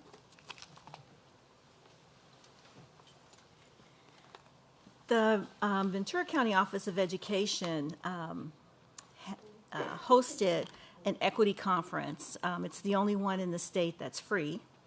And I think this year was the third year, might have been the third year, that our African American Parent Council presented at the conference. And so, and it just so happened that this year I got to do it all by myself. But anyway, it's an opportunity for us to share the information that we just shared with you with parents and community members and educators across the county.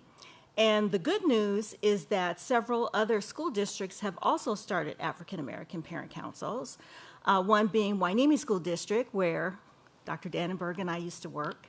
And so it's a wonderful opportunity for other districts to learn about the opportunity to support their small African American population, because you could see in the county that number was 1% also. So I appreciate the opportunity to speak on behalf of Ventura Unified. And Bobby will talk to you about the Black College Tour. Okay. So the Historically Black College Tour, HBCU tour, is something that I've been a part of for over 20-something years, where I've organized it and chaperoned it as well. This year we're going to the DMV, to schools in D.C., Maryland, and Virginia.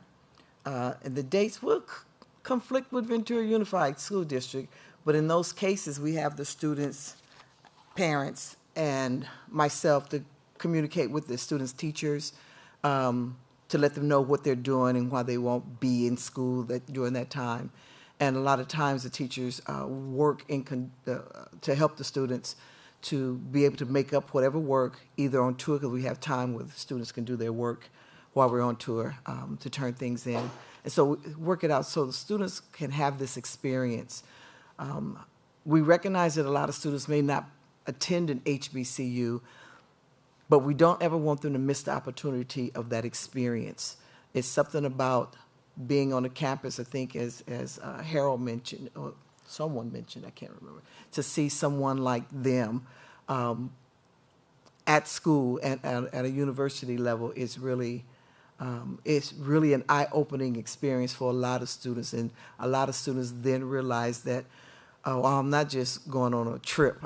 I can probably do this. This is doable when they learn what the admission requirements are, what scholarships are available to the students, and a program that they may not have even considered before. Now they think, oh, I can do this, you know. And so it's always a great experience. And this will be, though the HBCU tours will continue on over the years, this will be my last time going, because I'm getting to that age where it's like I need to just chill, you know. So think happy thoughts for us as we travel.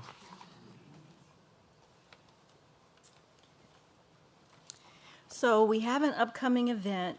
Twice a year, we meet with the families in person, and we have an opportunity to break bread together and socialize. And the one meeting that we have at the end of the year, we get to celebrate students who are graduating from high school, any accomplishments for the organization or the students, and just to be together as a community. So that day is May the 9th, and it's 2025, okay? And so I'd like to take this opportunity to thank the board for the opportunity to work with the AAPC. This will be my last year working with the group. I got married a month ago, and I will be relocating out of Ventura County. Yeah, I snuck that under the door. And so, again, I'd like to thank you for the opportunity to serve.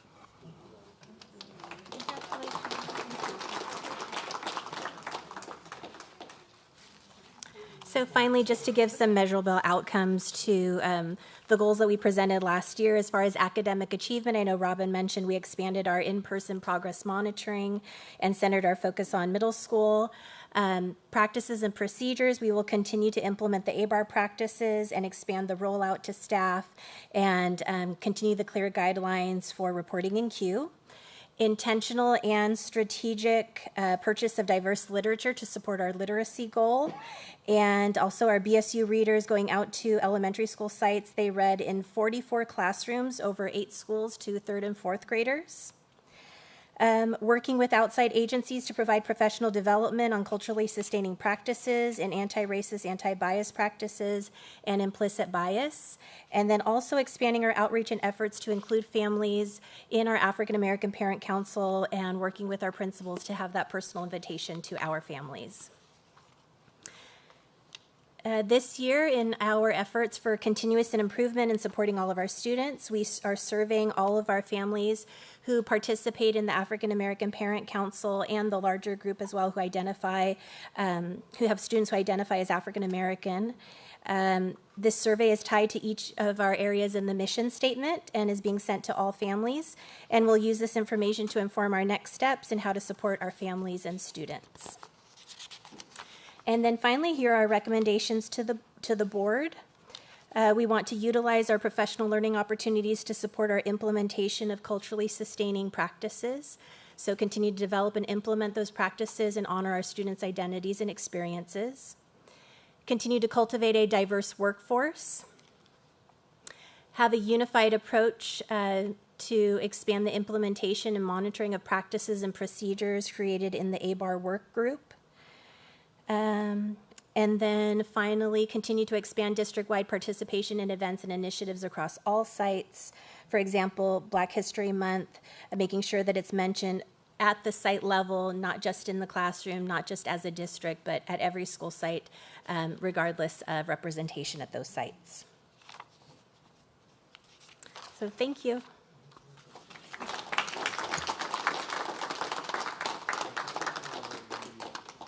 Thank you for the information and recommendation, and I want to make sure we get the recommendation put in the board letter so that we can read it for ourselves in our board letter.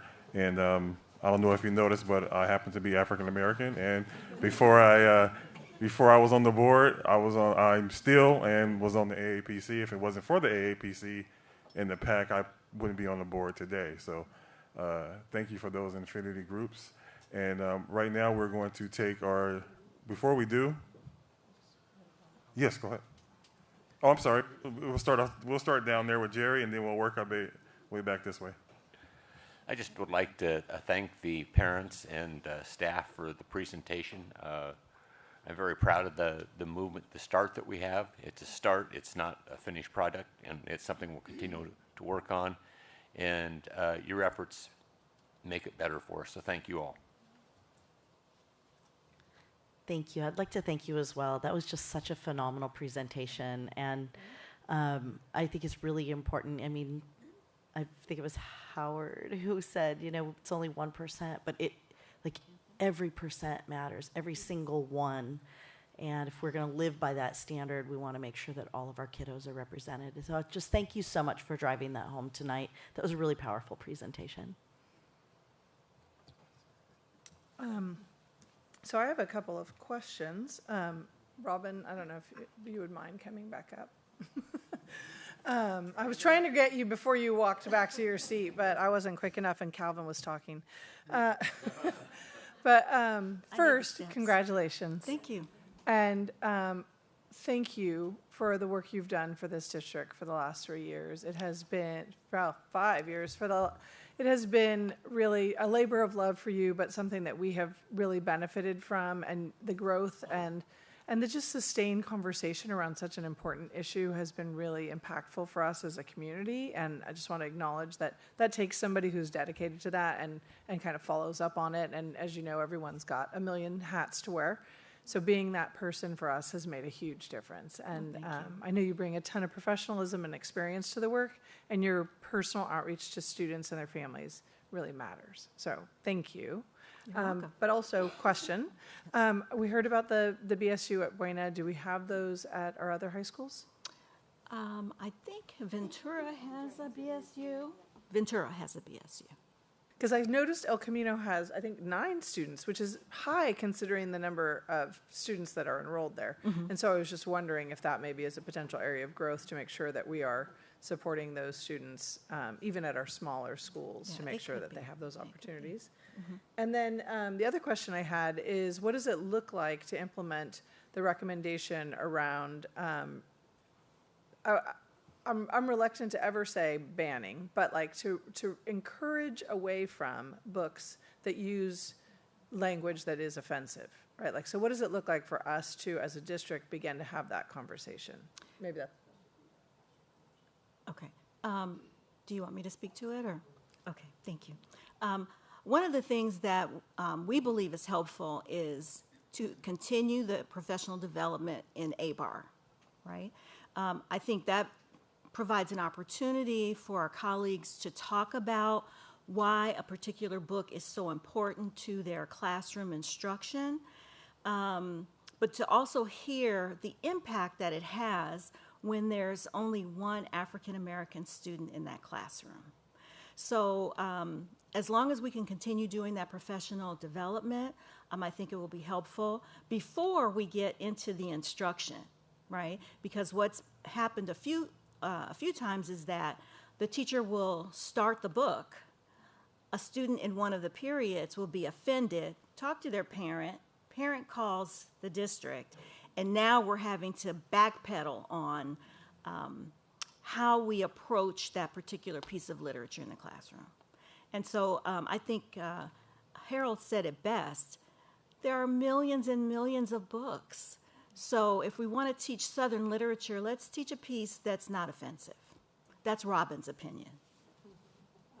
I know Sarah's here, and I mean, she regularly presents to us on the diversification of our reading lists and how much progress is being made on that. And so I think that's, for me, what I hear is, there's sometimes reluctance for people to change from what they know and what's kind of expected, right? That's But there is so much good literature out there, and it's sometimes just a matter of us offering people other opportunities to say, here's a really great piece of literature that you might actually get more out of and not upset a student in your class and their family. Absolutely. But I'm sorry, I cut you off because I know. No, it was important for Robin to speak first, and I just also want to echo what's already been said. Robin, I think we go back a number of years. The work that you've done in this district precedes me joining this district, but the amount of respect and what you've elevated, the voices that you've elevated, the practices that you've elevated, just want to thank you personally for everything that you've contributed to this. I know Bobby is still here. Bobby's probably going to be here forever, but I just want to thank, even if you're not going on the trip, just wanted to thank you as well for your family's contributions. So in terms of the practices, I'm actually going to ask Dr. Molinar to come up and talk about the connection with ABAR, but I do want to acknowledge the fact that I'm going to actually want to use the phrasing that was talked about, the truth, the healing, and liberation. The fact that we can have people who speak the truth of what the experiences are in the educational system that reinforce belief systems, the way we speak, the way that we interact, they have to be examined, right? So that's the first part, and I think that's where we are. The next phase is we continue to move through the application of our ABAR work. That moves us through that healing process. And then as we come through that, but this is that collective process, then we are in that way liberated from some of our older practices that do separate us. And the reason that I appreciate Trustee Rodriguez when you brought caution to the term ban, because some of the experiences that we have, sometimes it's around literature, but it can be around other things. They create separation for multiple communities. And so we need to be aware of that as well. So Dr. Molinar, if you can just talk to, you touched on this very quickly in your comments, but about how like our ABAR work and the work with our staff can lead toward potentially over time or even more quickly moving away from some of the works that we're talking about. So we have provided anti-bias, anti-racist training on our practices and policies to our administrators, principals, and APs, also to our counselors at elementary and secondary levels. Recently we presented at the PAC meeting, and so just working with student support services, making sure that we have a clear and consistent rollout for our teachers, our students. We know that at the beginning of the year that we make sure that administrators working with Dr. Bayless have specific slides around how to respect various identities of our students, and then how that should then lead into our ABAR practices and policies. At the same time, continuing to make sure that we're following that consistent protocol, and how do we document when an ABAR incident happens? How do we make sure we document it correctly in our student information system? Using all of this to be able to have those courageous conversations and provide that professional development for our teachers and administrators and having those conversations, and then continue to bring in resources. Just to add what Robin was talking about, we have a rubric for including diverse literature, and so it gives anyone who's looking into adding diverse literature a way to look at it, and it goes through steps on how to who was it written by? What are the different types of terminology it uses? Does it respect the group that you are trying to include with that literature? So maybe even more professional learning around that as well. I just want to thank the group so much for this presentation and all the hard work you've done. The board recommendation number one, I think, is the most important, one of the most important. And the reason why is because as a middle school teacher, I hear that word constantly. It is said over and over again, and after asking the students, why do you say that word? And they said, well, my gamer, I watch it, I hear it in my headset every day when I play video games. It is something that's so ingrained in that culture that they don't see an issue with it. They don't understand it. And they don't understand the history involved with that word. So I love the fact that you're really focusing on middle school, because that's where we discuss early American history and really kind of focus in on the effects of slavery, how that word came about, and the lingering effects of slavery to the African-American culture and people. That is, I think, is the most important gateway into getting to these students so they understand the effects of this word and hopefully wipe it from their vocabulary. So I really appreciate that. That's I think it's a very concerted effort. So thank you so much. Once again, Robin, you'll be missed, and congratulations. And your work will continue to move forward. You know, African Americans might only be 1% in the county and the school district, but I know we're 20% of the board. So we're going to go ahead and take our 10-minute break, and thank you once again.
Okay, we're back from our break.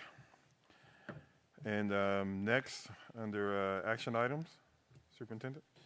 Thank you, President Peterson. We'll move on to action item 14A1, the request for the approval of proposed revision to conflict of interest. And Mr. Ramos, this is you. Yes, this is just a twofold revision. CSBA has recommended changes, and those changes are noted in the attachments. But also, when we were addressing the FPM review, the consultant wanted a change to our board bylaw to indicate that penalties for violation of the conflict of interest code would be stated in our board bylaw. However, we reference the California Code of Regulations in our board bylaw, and in the regulation, it indicates what the discipline will be for violation. So she was okay with that. So we left it that way with the reference to the California Code of Regulations, and we just incorporated, since it was time and CSBA had an update, the updated conflict of interest code. But I'd be happy to answer any questions you may have. Questions? I was just curious. The only change I have issue with is increasing the allowable contribution from $250 to $500. So there's no reason for that, right? It's not required. My understanding, it's a CSBA recommendation, and the reason they do those recommendations is usually because the law has changed. So I'm not I don't know exactly on that one, but yes, I identified that change as well. But that's my assumption. I actually just did the ethics training last night, and for 2025, 2026, the amount's been raised to $630. That's the conflict of interest code. Oh, sorry. Yeah, the Form 700. This is when campaign committees, if they get in excess of $500, they have in the prior 12 months, when there's a decision before the board that entity had given $500, and if that entity is looking for a vote from you, you have to recuse yourself. So for just my 20%, I would say, unless there's a reason that we can't have 250, I think it just shows the public that we're being very, very careful about any conflict of interest and any undue influence, and but that's just for me. If someone wanted to recuse themselves because it was $250, that person could do that, couldn't they? Yes. Okay. They can recuse themselves for any amount. That's just the legal limit. Yes, the legal limit. Yes.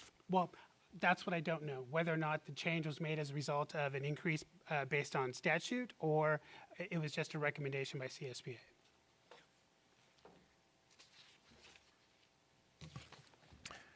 Any other questions or comments? Yeah, could you get that answer for us before we bring this policy back for us to look at, to find out? Absolutely. Thank you. Okay, so we're going to wait for this to be a second read. This was the first read. Okay. Okay, thank you. Moving on to the next item, our resolution for All Staff Appreciation Week. I'll turn it over to Ms. Crouch. Good evening, Board. So this evening, we're bringing forth a resolution in recognition of All Staff Appreciation Week that is scheduled for next month. And as the board may remember, last year we did establish our first annual ESP Day as part of that Staff Appreciation Week, Education Support Professionals Day. Yes, and so we have 1 week that values and recognizes and appreciates all of our staff members, both classified and certificated. So for the 2025, we on Tuesday, May 6th, will be VUSD ESP Day, and then Wednesday, May 7th, will be VUSD Certificated Employees Day. And we look forward to working with our association leadership on how we can best acknowledge and appreciate our staff during that week.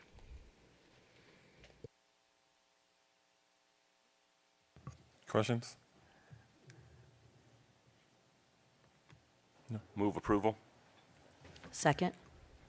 Thank you. Vote as follows. Trustee Dannenberg. Yes. Trustee Fredericks. Yes. Trustee Rodriguez. Yes. Trustee Forsythe. Yes. And Trustee Peterson. Yes. Thank you. Motion carries 5-0.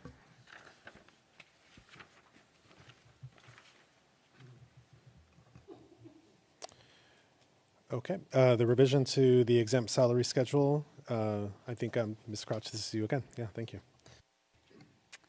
Okay, so this evening we are bringing forth a revision to our classified exempt salary schedule, and that is to add a new title, Student Intern 3, to our exempt salary schedule. The intent of this Student Intern 3 would be so that we can continue or start working with Ed Services to develop a possible mental health model. This Student Intern 3 would be for university and college students enrolled in an intern program. And so it would be a way to help support and the services to our students and provide these college students with their supervision and intern hours needed to complete their degrees and certification. Can I just add really quickly that this, the creation of this position is so that is not so that we can implement a model or hire for a model, but it's so we can develop one and bring it to the board for consideration. But we need to have that in place as a possibility so that we can pursue the viability of it with various university partners, et cetera. So that's the reason why this is coming first prior to suggesting a model and before the board. Questions? Not a question, just a comment. I mean, I think if these things are in addition to professional staff, then that's one thing. If it's in lieu of, I would not be in support.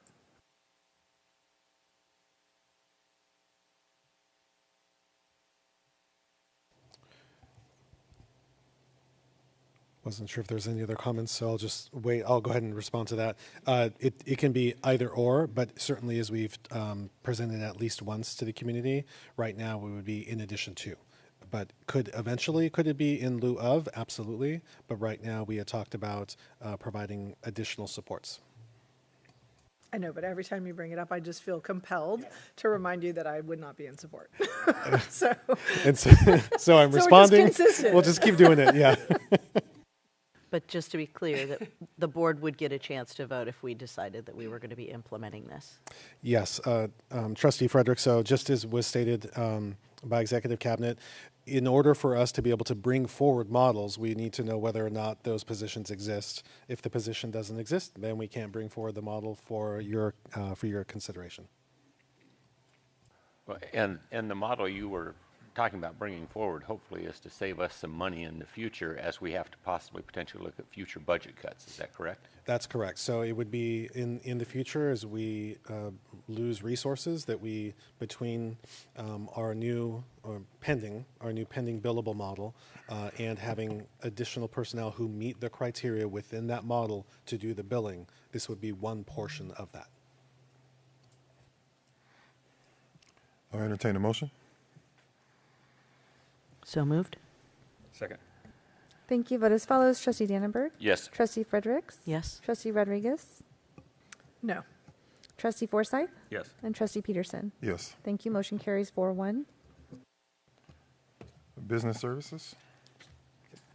Good evening, board members. So what we have here in front of you is a proposal from DCG Strategies to perform a highest and best use study for our 5 surplus properties.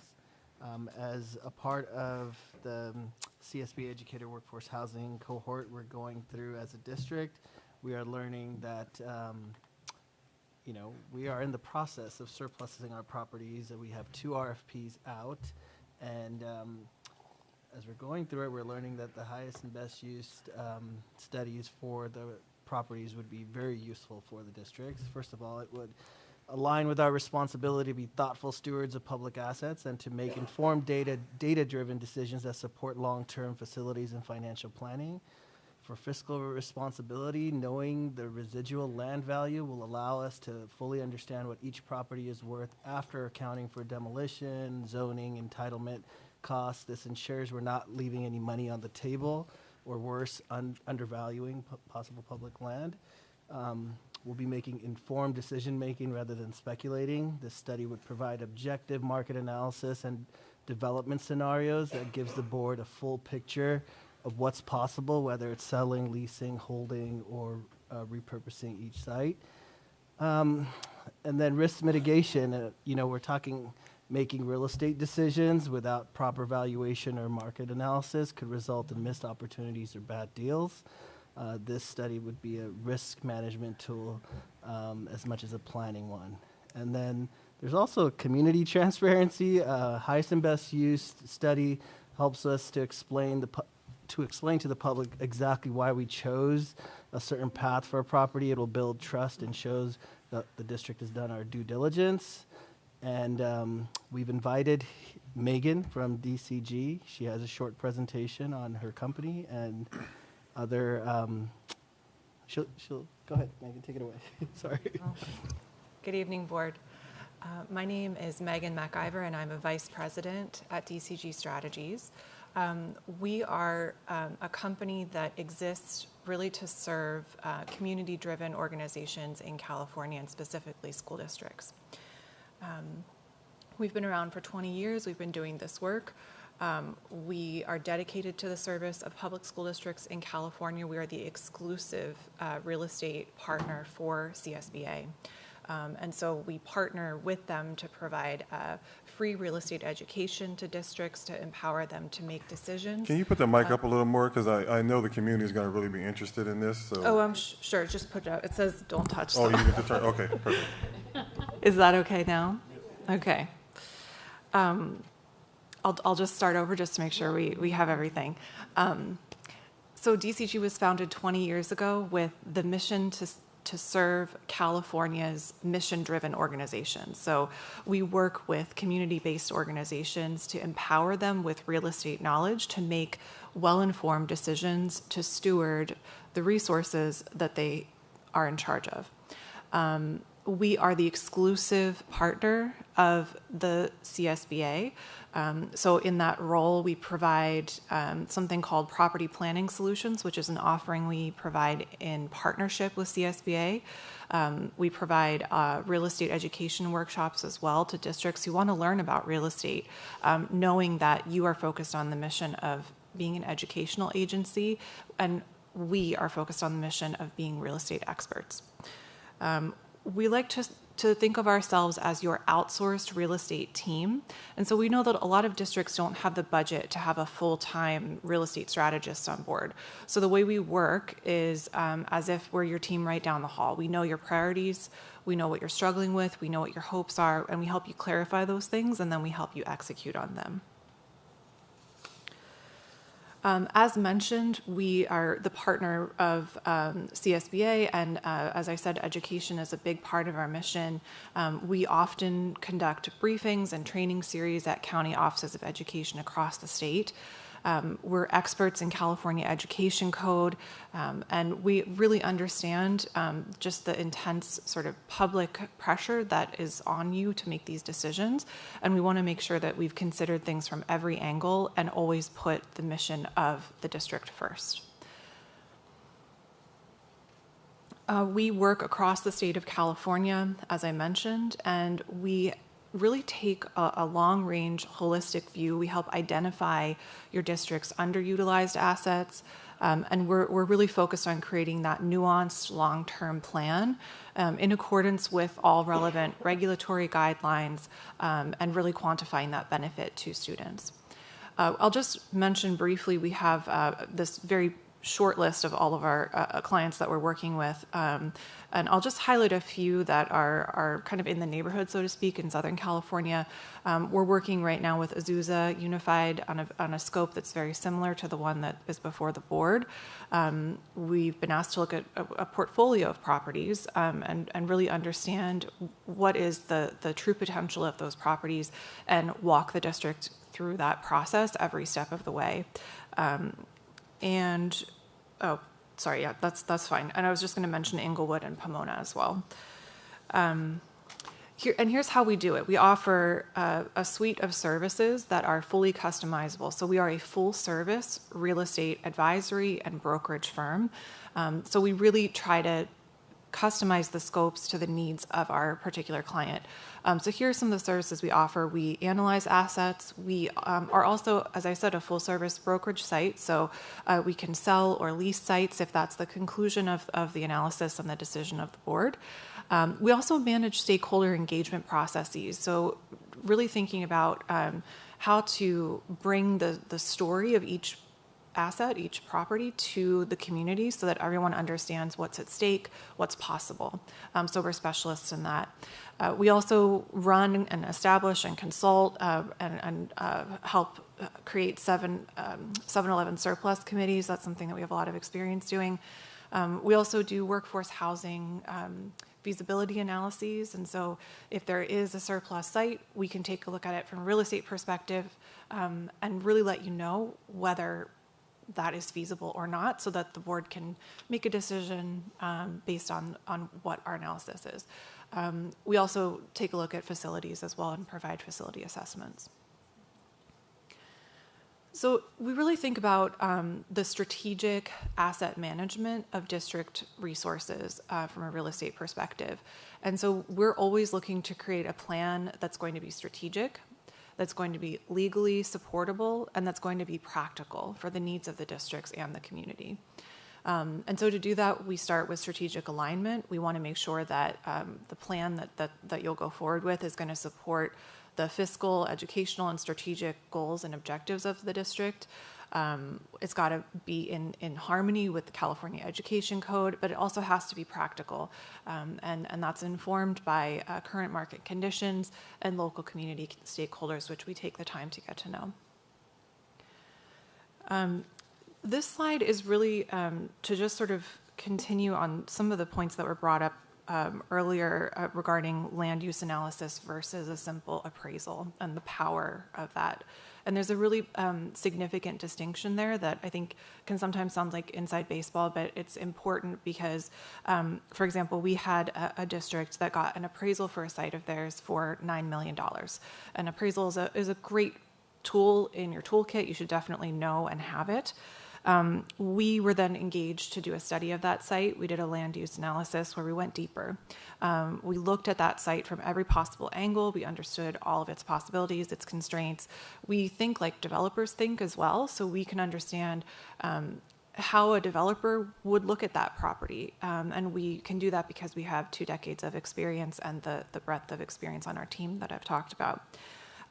Ultimately, our land use analysis said that site was worth $20 million. And that's because we uncovered the highest use of that site. Ultimately, the site was sold for around $19.5 million. And so that $10 million is quite a significant increase in value for the district that then can be used to support good academic outcomes.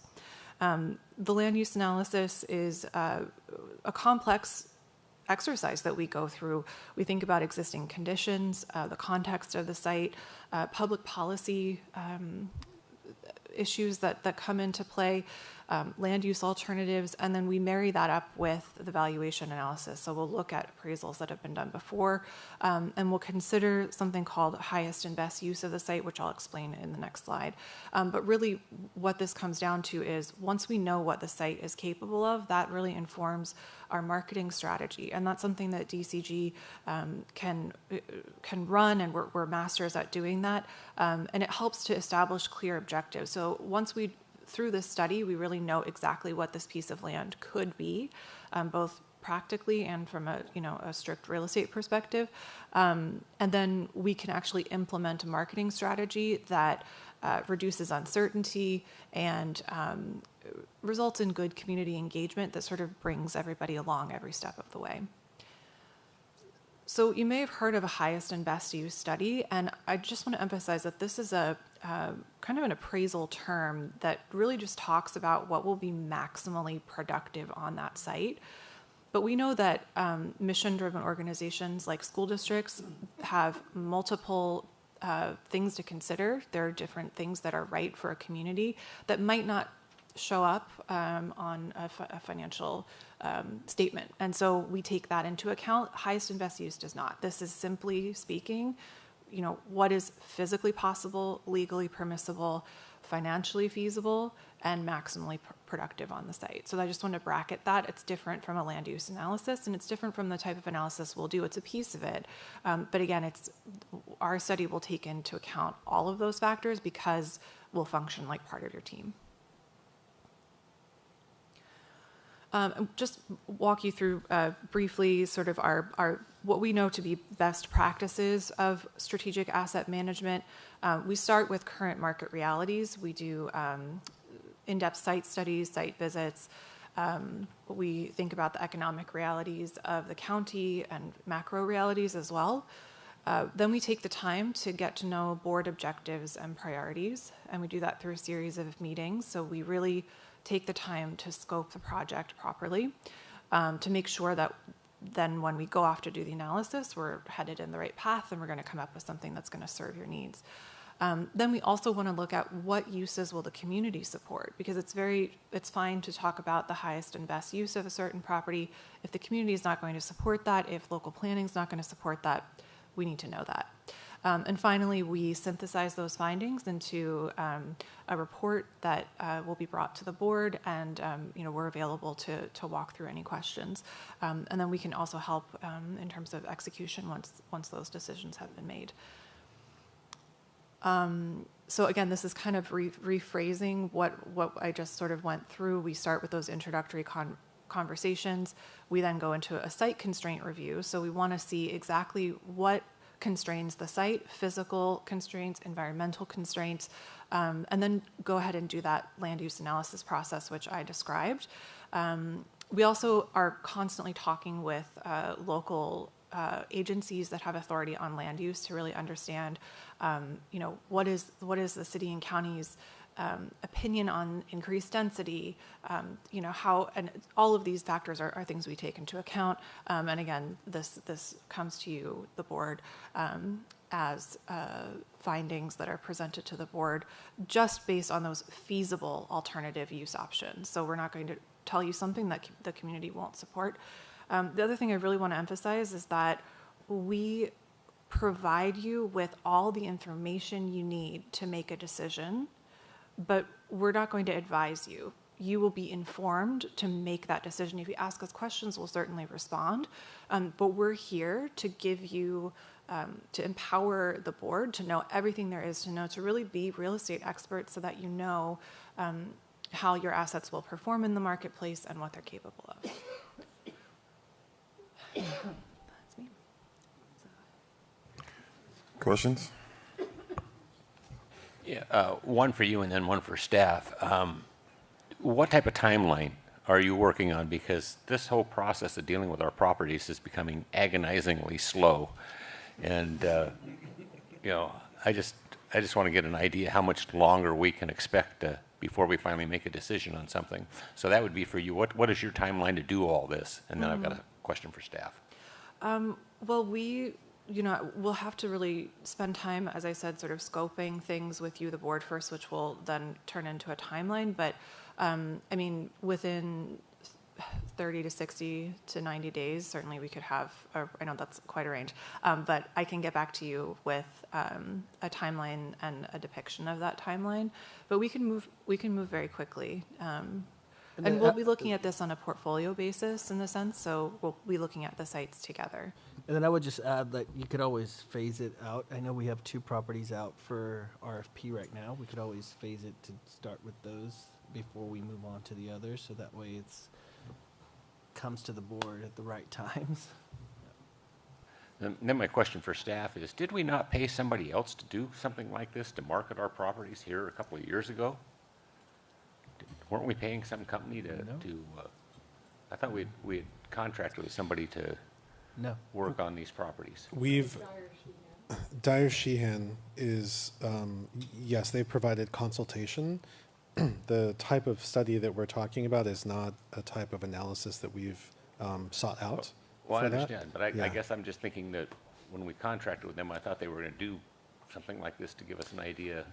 If there were conversations like that, I wasn't a part of them. I do know that, just backing up and providing some context that I'm sure Hassan could provide as well, we are in the second year of a CSBA cohort focusing on best use in this case was one element of it, but just property development and responsible property utilization for school districts. In year one, it was very broad. In year two, the technical assistance has become increasingly specific and really tailored to where we are as a district. And so we've had the opportunity to share ideas and concerns and suggestions with CSBA, and they've tailored the experiences to where we are. This opportunity that we have, that the board has, is really around that, based on where we are in that process. And I'll just take the opportunity to build off of what Dr. Mears has shared. In addition to where we are in the RFP, RFQ process for 2 properties, just to remind the board and the community that we anticipate that we will be needing to reach back out to the State Board of Education to seek waivers to extend the ability to do very similar work on other properties, given, just as you said, the length of time that is really accompanies this, the effective utilization of our properties.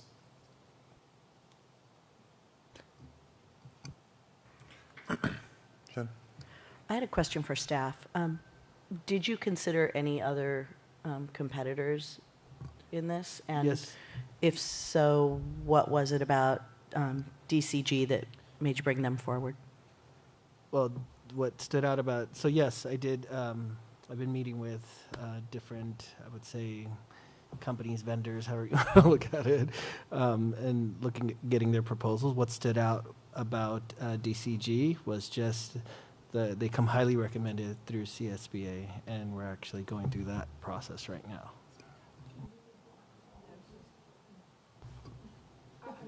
You guys heard me? Say it, yeah, if you can say it again, because So yes, I did meet with other vendors to get proposals, and the reason why we chose DCG is because of they come highly recommended through the CSBA.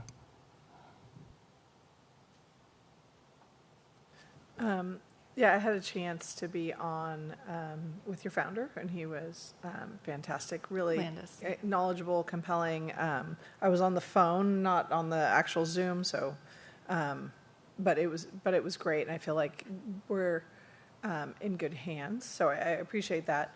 I am concerned about the timing, though, because we do have those RFPs out, right? So, Calvin and I are the subcommittee, and one of the questions we asked before we put the RFPs are like, well, we don't really know what these things are worth and what they could be used for, right? So I feel like we're a little bit backwards on this, but we have to catch up. So like, this is the way to catch up, right? Is to know what these things are worth, what their potential uses are, and then to be able to have that conversation with the community and at the end of the day, get the best value that we can for the district if we're gonna move forward with these projects. My question for staff is there, because James was our 7-Eleven chair before he was on the board, and we do have other properties that potentially could go through this process. We're limiting it just to the 5 that are currently being considered for RFPs, or are we looking at, because we know we may be in a position of consolidating schools at some point in the next few years. I was kind of wondering that would be an interesting layer to add to this, right? Like, as we're looking at that, are there properties that may be developmentally sort of more appropriate to look at? I would say this proposal right now is for the 5 surplus properties. It doesn't state we can't add additional studies for other properties in the future. Yeah, thank you. That was what I was going to say, and what I'll add is, as you stated, we would need to go back, revisit the previous 7-Eleven committees, as the board remembers, in order to be able to be compliant with the waiver requirements for the State Board of Education. We needed to revisit those processes. I would anticipate very similarly that should, through another 7-Eleven process, other properties be recommended for surplus, the board take the action to surplus those properties. You're talking about some additional timelines in there that would give us, the board, the opportunity to then see how this played out for these properties and potentially be more aligned there. The other thing that I'll take the opportunity to say is we are in some ways disjointed, but at the other time, in some ways not so. Asan and I continue to engage. I'm just going to be broad here. Other community partners as it relates to services that the board could take advantage of. Some of those, they range from free, but it's outside of our control, to very expensive. So as we're going through this process, this was, based on the experience that we had, this felt like this was necessary because we have received appraisals of the property. But just as was shared, an appraisal is only one look at the property, and that highest and best use is, as was shared, a very critical, salient consideration for the board if and when a decision is made about what to do with the properties. Yep. And I'll just share for anyone watching, again, the board has not made a decision. We are in the information seeking period, and that's where we are. Yeah, I would just add on to what Dr. Castro was saying. We do have the appraisals. This would just provide another layer of additional information that could be useful when we receive the RFPs and then enter into negotiations to know what our true and full value for these properties are. And then my question is just being mindful of our own budget and concerns with that. It's funded by developer fees. Can you explain that a little bit more? So that's outside the general fund. Thank you. And so, yeah. And, I mean, there's 5 surplus properties, that's 125. Does it break down to different prices per property? The proposal is about $25,000 per site. And in doing that, did we look at certain sites that were smaller and not worth as much and paying $25,000 to tell us what it's worth? No, for this study, that's the proposal. She was going to say something. Go ahead. I just wanted to say that if we find a site, if one of the sites turns out not to have development potential and it doesn't merit a deep land use analysis, we will not charge you the full amount. We will just charge for our time. So the land use analysis is really the full study that will tell you all of the constraints and all the possibilities of a site, should it be well positioned for a developer to have an interest in it, for example. If we make the conclusion that, you know what, really this land must be agricultural, that is not going to cost that was my concern, $25,000. especially on the landlocked. Yeah, I don't want to pay $25,000 to tell me you only can do this for grapes. Okay. So we'll do those high level studies and come to those conclusions, and then make sure that you're getting your value, and we'll charge you hourly for the work that we've spent, but we wouldn't charge the full amount if we don't do the full land use analysis. And just to return briefly to the question about timeline, so the total timeline is about 3 to 4 months for all the sites.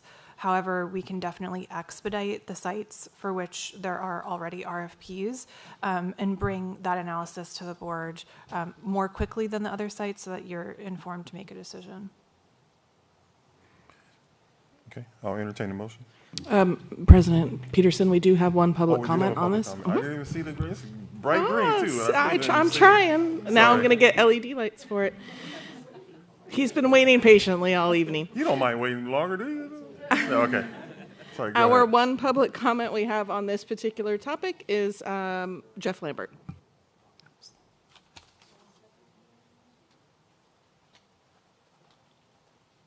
Thank you. Happy to be here. Jeff Lambert, CEO of the Housing Authority. A couple comments. One, I have to say thanks for changing the agenda so I could listen to the AAPC. That was really inspiring to me, so I appreciate that. You don't hear people say thanks for pushing me back into the agenda very often, so that's helpful. I also want to say I recently tonight spoke to the City Council about some updates for the Housing Authority, and definitely include the school district as one of our key partners, and I just wanted to acknowledge that. That's why I can spend the evening with you tonight. This is hard work, and I'm really happy to be honest with you, that you're hiring this firm. I think they really are going to add value to your decision-making, and I really appreciate that. Certainly the analysis that they're going to do for you, we're already doing for sites that we're interested in, so to have you be separately informed, I think is actually going to make our process richer, so I appreciate that. We are actively preparing a Jewett site proposal to the RFP, and we have 2 other partner housing organizations that we're doing it with, so we're very excited about that. As I've said to you before, I'm very interested in Washington School and look forward to that opening sometime soon. I also want to thank the district for putting housing as a priority in the RFP. We noticed that in the one that's out so far, and I really appreciate that. I think that's a critical component that you can help solve. I also appreciate that you prioritize community engagement and community benefit in the RFP, and I think that's really going to make critical decisions helpful for you. We also want to let you know that we are starting the process of engaging community members on what we think about for Washington School. We're clearly saying we have no authority by the school district to do that, but I want you to know that we're going to start talking to people about that property because it's so critical. And then I had 2 questions that have been discussed. One is, what's the impact on this hire on the RFP process that's underway and the RFP process that are going forward, because that seems important. And then how does this impact the waiver that you have? But it sounds like you've talked to both of those issues already, so I appreciate the time tonight. Thank you.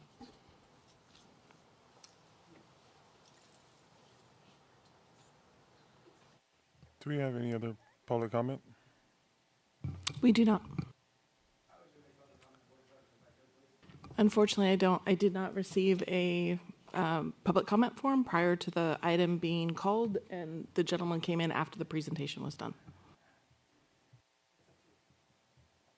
I'll move approval. Yeah, we'll take the public comment.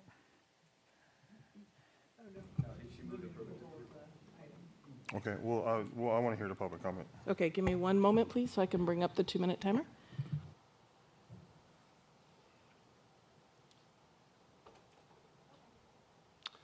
Thank you, Mr. Board President and board members. Appreciate that time here real fast to let you know about the engagement the community has made about these properties. Being the only public comment at the first ever 7-Eleven committee meeting, I have been in this process for a very long time and respect staff from finding out the surplus of properties, finding the value of properties, really looking to maximize the value of this district. Also being a staunch advocate in favor of Measure E, I believe it was called as well. We raised $500+ million for this community. I'm a huge fan of that and looking at all of our stewardship and also look at our community benefits and needs as holistically. And that goes to open space and our process in the General Plan Action Committee with the City of Ventura, along with looking at the community benefit needs. And in that process, what we found is that open space is actually needed more than housing. And the community meetings that we've had so far, especially about Washington School property, 95% of our community members have been in favor of continuing open space at the Washington School property, not developing that area for housing. Okay, we've had a few meetings at the Midtown Community Council. One was hosted by our gracious board member, Sabrina Rodriguez, in that area, in a light discussion, which was kind of informalized. So I look forward to our formalized discussion in our community moving forward as these RFPs become more prevalent, more known through our community. I also want to add, I didn't see who was speaking about the value of these properties, but I want to remind ourselves that Mr. Jamal Keith Wilkes grew up at Washington School property playing basketball, and he's a retired member of the Basketball Hall of Fame.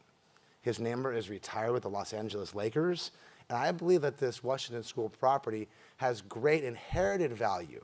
We have the benefit of our past recreation from Mr. Jamal Keith Wilkes that I would love to see implemented in the value of our property moving forward. Thank you so much.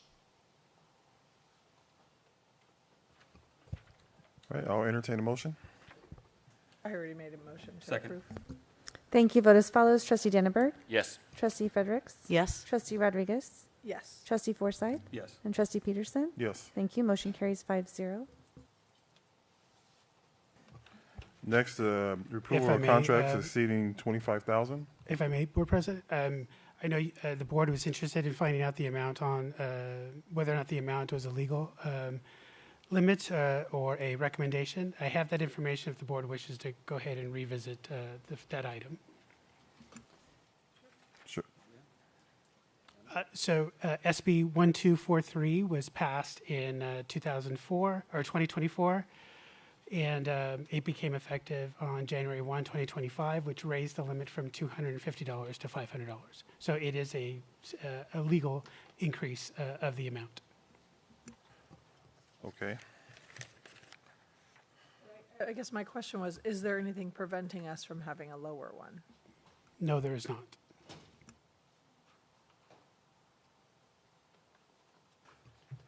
So I guess we can go back to that and we can approve it, we can amend it, approve the amount, or approve it as is. Do I have a motion on? Either, because if we want it to be $250, we can make it $250? Yes. You want to have deliberation on that? To make it $250? Yeah, a move that we reduce, that we accept it with the amendment of the $250. I'll second it. Thank you. Vote as follows. Trustee Dannenberg. Yes. Trustee Fredericks. Yes. Trustee Rodriguez. Yes. Trustee Forsythe. Yes. And Trustee Peterson. Yes. Thank you. Motion carries 5-0. Okay. Now we will go to contracts exceeding $25,000.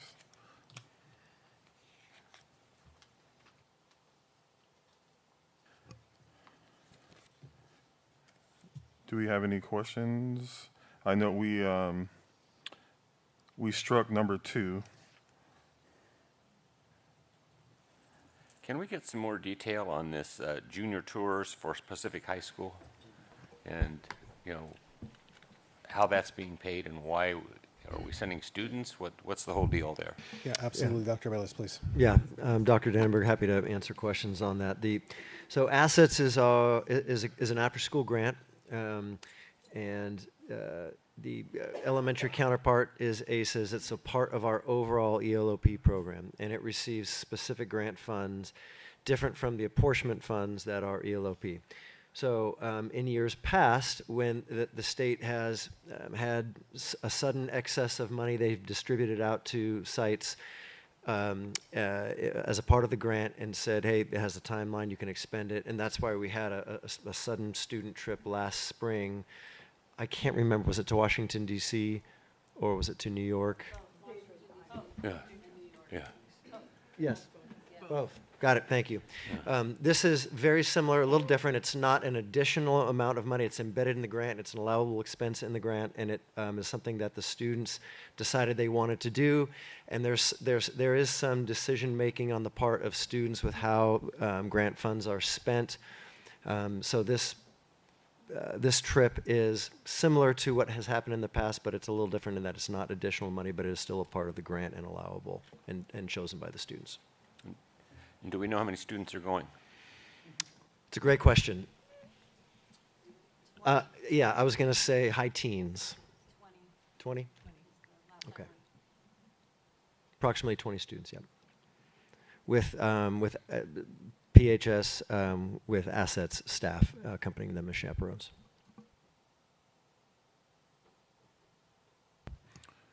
Any other questions? I have to say, I mean, that seems very high. $2,000 a student for how long are they going? I believe it's close to a week. Yes, and having been in that space a little bit, having taken students on tours in past teaching lives, it's not bad. $2,000 a student is not bad. Yeah, I would just add, I just sent my daughter on the DC trip, and for her 8th grade DC trip, and it was 27, something like that. Let's come up to the mic if we're going to have a debate between, if we're going to talk to the board, please. Sorry, Ms. Harder was one of the chaperones, but yeah, I believe it was about 2,700. Yeah, sorry. Even with World Strides, with the company that we went through with Balboa and Deanza, it's cheaper. World Strides was like $30,000. So this is actually quite inexpensive. Just FYI on that.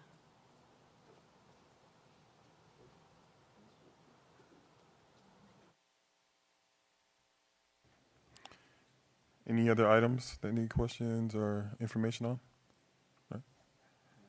Or entertain I a move motion. approval. Second. Thank you. Vote as follows. Trustee Dannenberg. Yes. Trustee Fredericks. Yes. Trustee Rodriguez. Yes. Trustee Forsythe. Yes. And Trustee Peterson. Yes. Thank you. Motion carries 5-0. Okay, next is award of contracts, E12 through 25 Ventura High School portable locker rooms, first read. Right.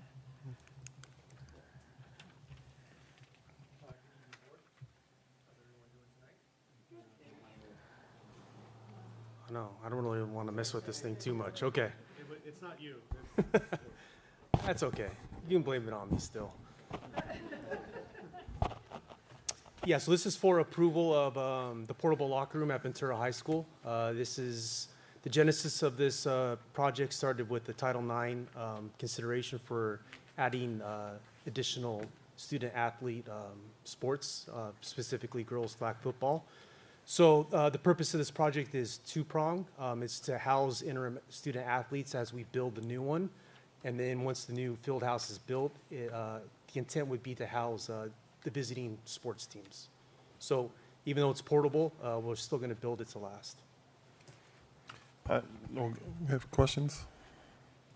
Not a question, but I appreciate you mentioning the impetus for it, because we have had questions from people like, you know, you're laying people off. Why on earth are you building something? And I think, you know, talking about the fact that now we have the girls beach volleyball and flag football, and they need a place to be able to change and get ready. And like, you know, we want to support them the same way we support our boy athletes, right? So Agreed. I think it's great, and I'm happy to move approval. Well, I actually, it wasn't a question about the approval. I was just wondering what was the difference between the $230,000? Like, you know, you have two that are similar, and then you have two that were 100,000 and 200,000. Were we getting something extra in the 600,000? Was it different materials? No. I'm just kind to trying to see what would be missing for 200 and something. Right. So internally, we valued this this contract at $450,000. So I'm real comfortable with the $440,000. I can't get into the heads of you know, how these contractors interpret the plans and specifications we provide. So we try to do our due diligence of, you know, nailing every little detail we can. So we provide a, you know, solid set of plans and specifications for these contractors to bid off of. You know, I don't know their markup values, their overhead. That's not something I can ask. And just a suggestion that I heard talking to some staff about this is we just make sure we want to be cognizant that we're not getting materials that will cost us money later. Absolutely. You know, ground cover and having subpar materials that look pretty, but over time is going to cost us more maintenance than it would be to do it right. So, Yeah. you know, just a general comment, not saying on this project, but just as a general comment to make sure that we're paying attention to that. So what would be the time frame? We're set to do this project during the summer break. Dr. Castro brought up a concern about the tariffs, and the Yes. cost is going to will go up very soon. It is change order would be probably something that I'm concerned about. Well, just in general as a whole, construction's very volatile right now. So we're getting studies in on what to expect, specifically through steel and aluminum. Lumber is also a big concern due to the fires that happened this past, you know, winter. So, as well as the tariffs in Canada. So, we're trying to project, but we just don't know due to the volatility. Yeah, it's tough to put a gauge on right now. Thank you. Thank you. And I just want to provide some context to that. We had the privilege of doing some site visits today. And as always, our people are very excited about the projects. They speak highly of you and the team. And I just wanted to temper some expectations for some of the projects that are 2 years out. Yes. Not to say that they won't happen, not to say that the board won't be committed to that, but just an awareness that there could be some cost escalation that's unanticipated at this point, and I just wanted them to make sure that they were communicating that with their team members. Not that we want to tamp down on the excitement, but we do want to make sure that they're aware of some of the things, the constraints that are outside of our control at this point. Appreciate it, yes. Yes. I would like to move approval of the lowest bid with SBS Construction. Second. Thank you. Vote as follows. Trustee Dannenberg. Yes. Trustee Fredericks. Yes. Trustee Rodriguez. Yes. Trustee Forsythe. Yes. And Trustee Peterson. Yes. Thank you. Motion carries 5-0.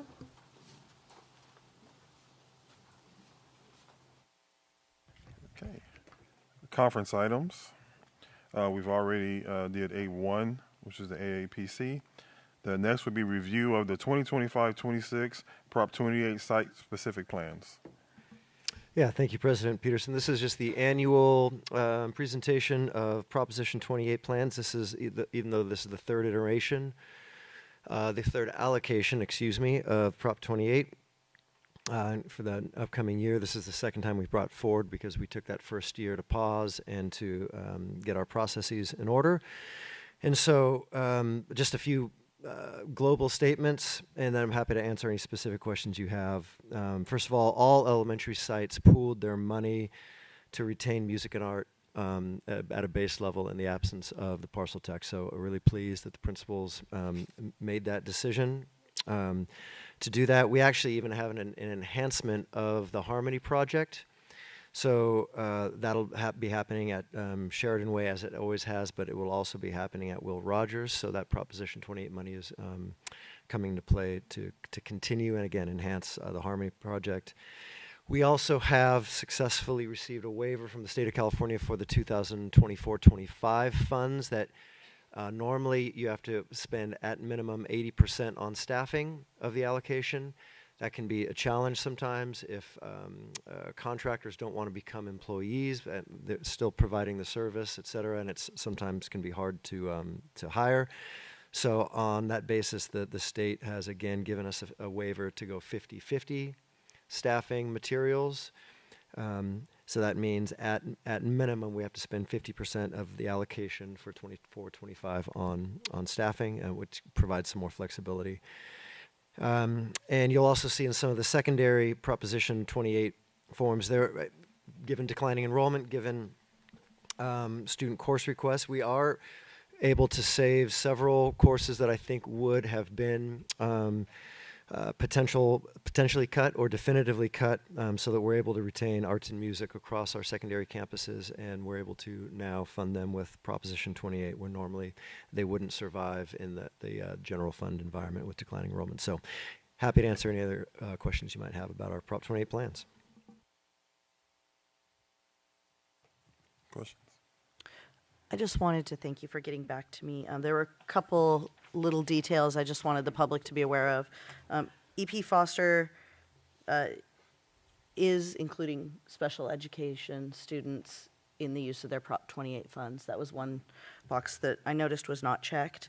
And otherwise, I really wanted to compliment the elementary schools for pooling their funds and being creative in order to make sure they're still bringing those services to all their students. I thought that was a really creative use of the funds in order to keep the arts in place. I had that same question about EP Foster, but I didn't get that answer. So, yeah, it was just an oversight. So, and I apologize. I'll take responsibility for that. I went through these along with Dr. Molinar and Deidre on first draft, and we made some corrections with the principals.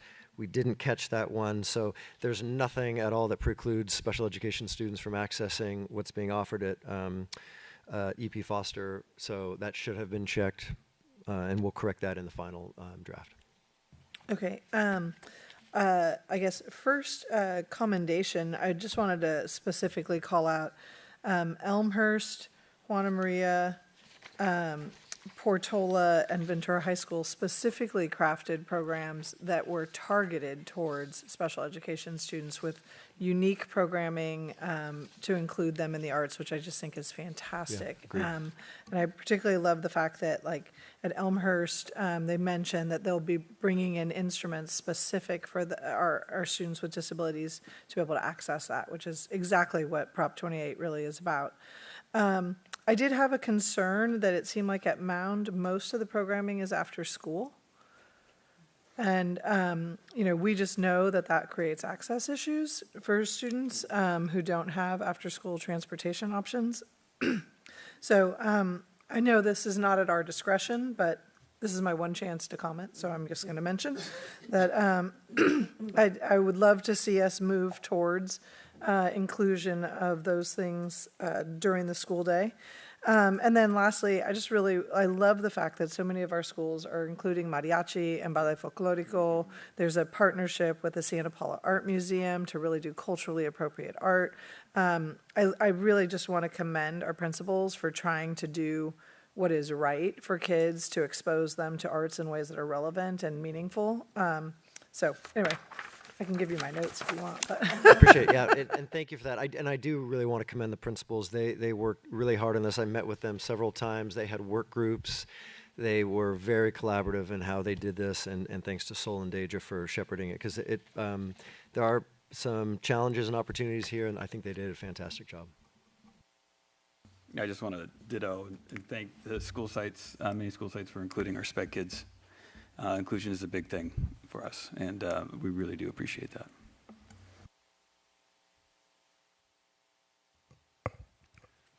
Prop 28, gotta love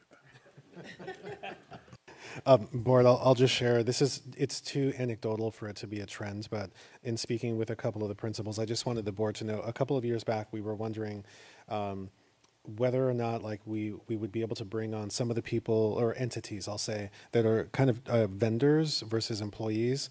We're starting to hear small anecdotal transfers where whether it's because they've been working with the staff or whether it's because they now see the trajectory. And I want to compliment Andrea for the work that was done initially with trying to make sure that we could be competitive on the salary schedule with some of those vendor prices. Again, it's not enough data to say it's a trend, but we do have some anecdotal information to know that people who previously were acting as vendors are now starting to come on as employees. So we'll keep monitoring that, but I think that's a positive thing for our students and for the district.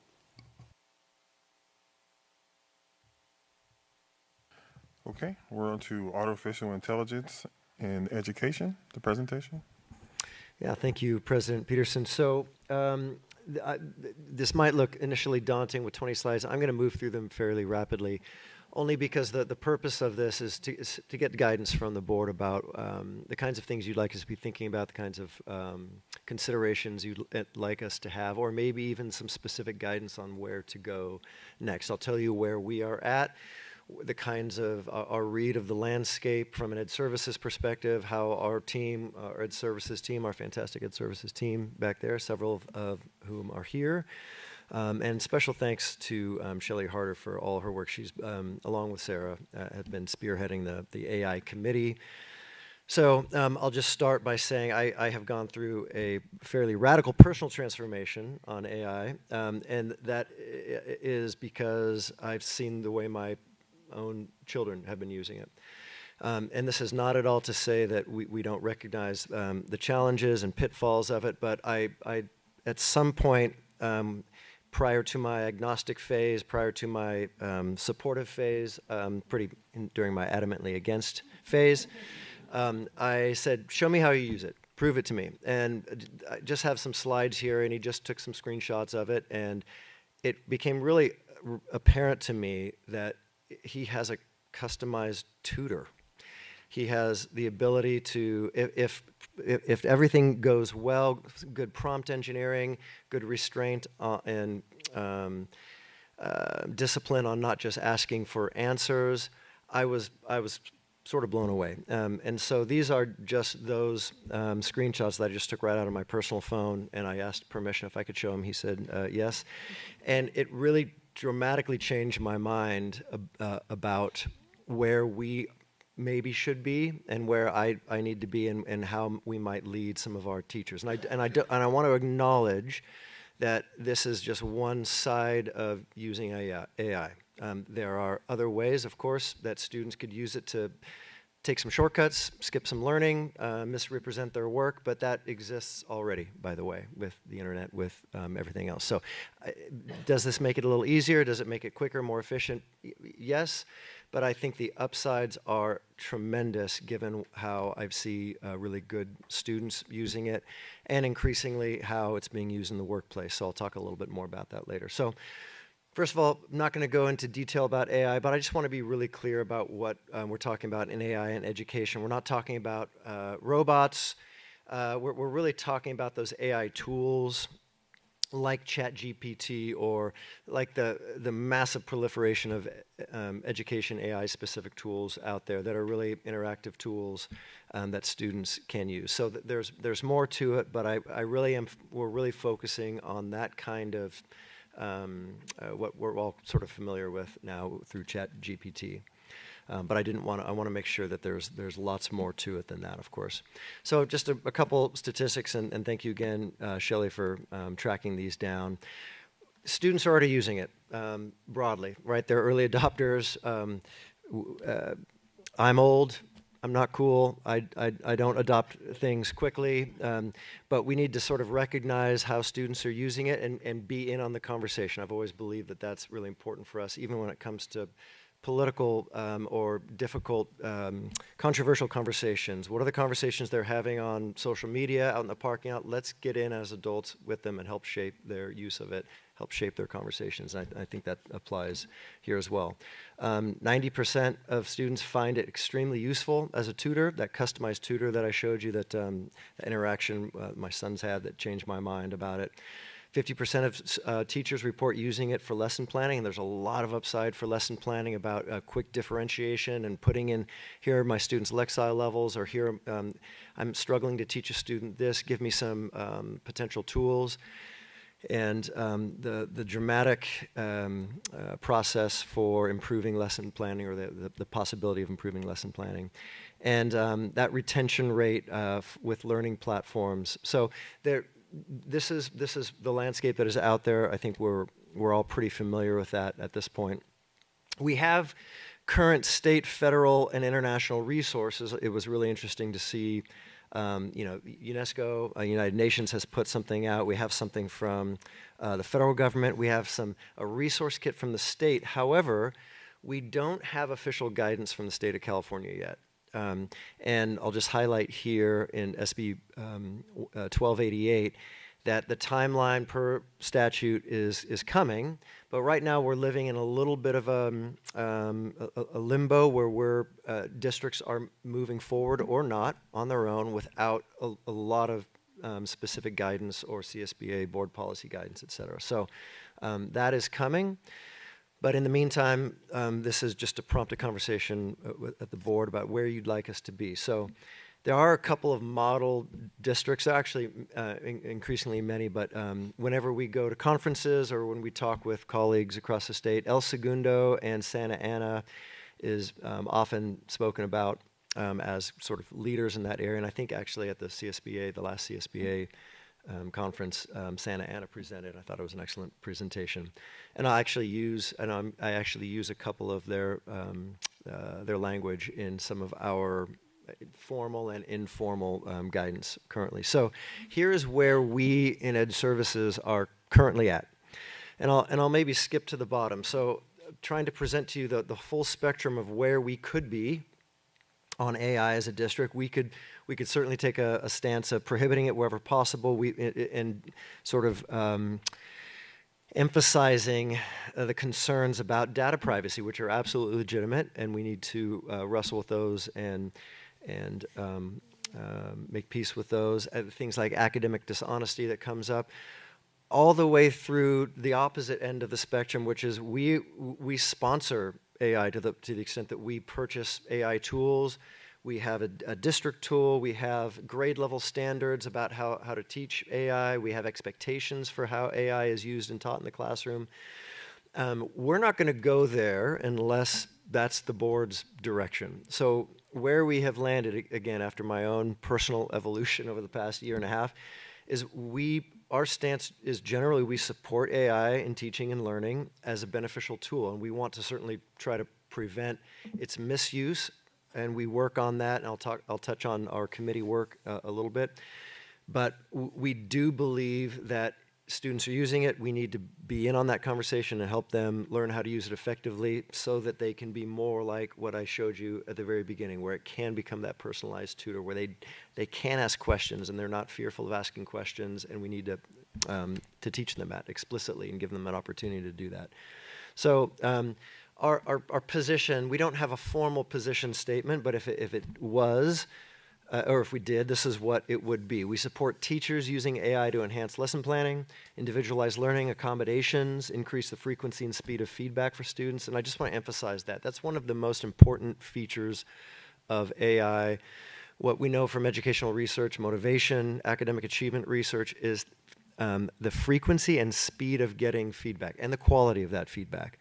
I always remember the analogy of shooting a basketball. You get immediate feedback. You know if it was off because you can see it. It's constant immediate feedback, and that's very motivating for students. It's frequent. And so we need to have educational processes that look more like that. AI can help us improve our frequency, improve our speed feedback under the direction of teachers. So we support teachers instructing students how and when to use that to improve their own learning. Again, like I showed you in those first couple slides, emphasizing prompt engineering. And I do think, Sarah, maybe I'll get a few snaps on this. English classes, teaching prompt engineering, teaching how to construct queries, how to word them, because the research is very clear that the quality of the outputs you get depend on how well written, ELA standards, how well written your prompts are when you're putting it in the system. But most importantly, and this is something that I got from Santa Ana, is that we never use AI, period, end of sentence. There's always HI. There's always human intelligence in the mix and superseding that. So at the center is HI, human intelligence, students and teachers. But using all of the AI tools with that at the center, that's something that right now we support. There are open questions about data privacy, data security, academic dishonesty issues, et cetera, but I do think they're navigable, and I do think the upsides outweigh the challenges of approaching that. That's my personal opinion.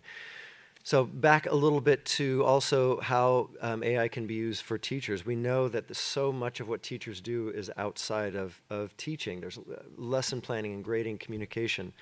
And there are ways that AI can increase the amount of teacher energy and effort that goes to the central main portion of the job, which is lesson planning and preparing and teaching students. And so there are AI tools that can increase the quality of time teachers spend on lesson planning and on teaching students and decrease the amount of some of the other administrative tasks.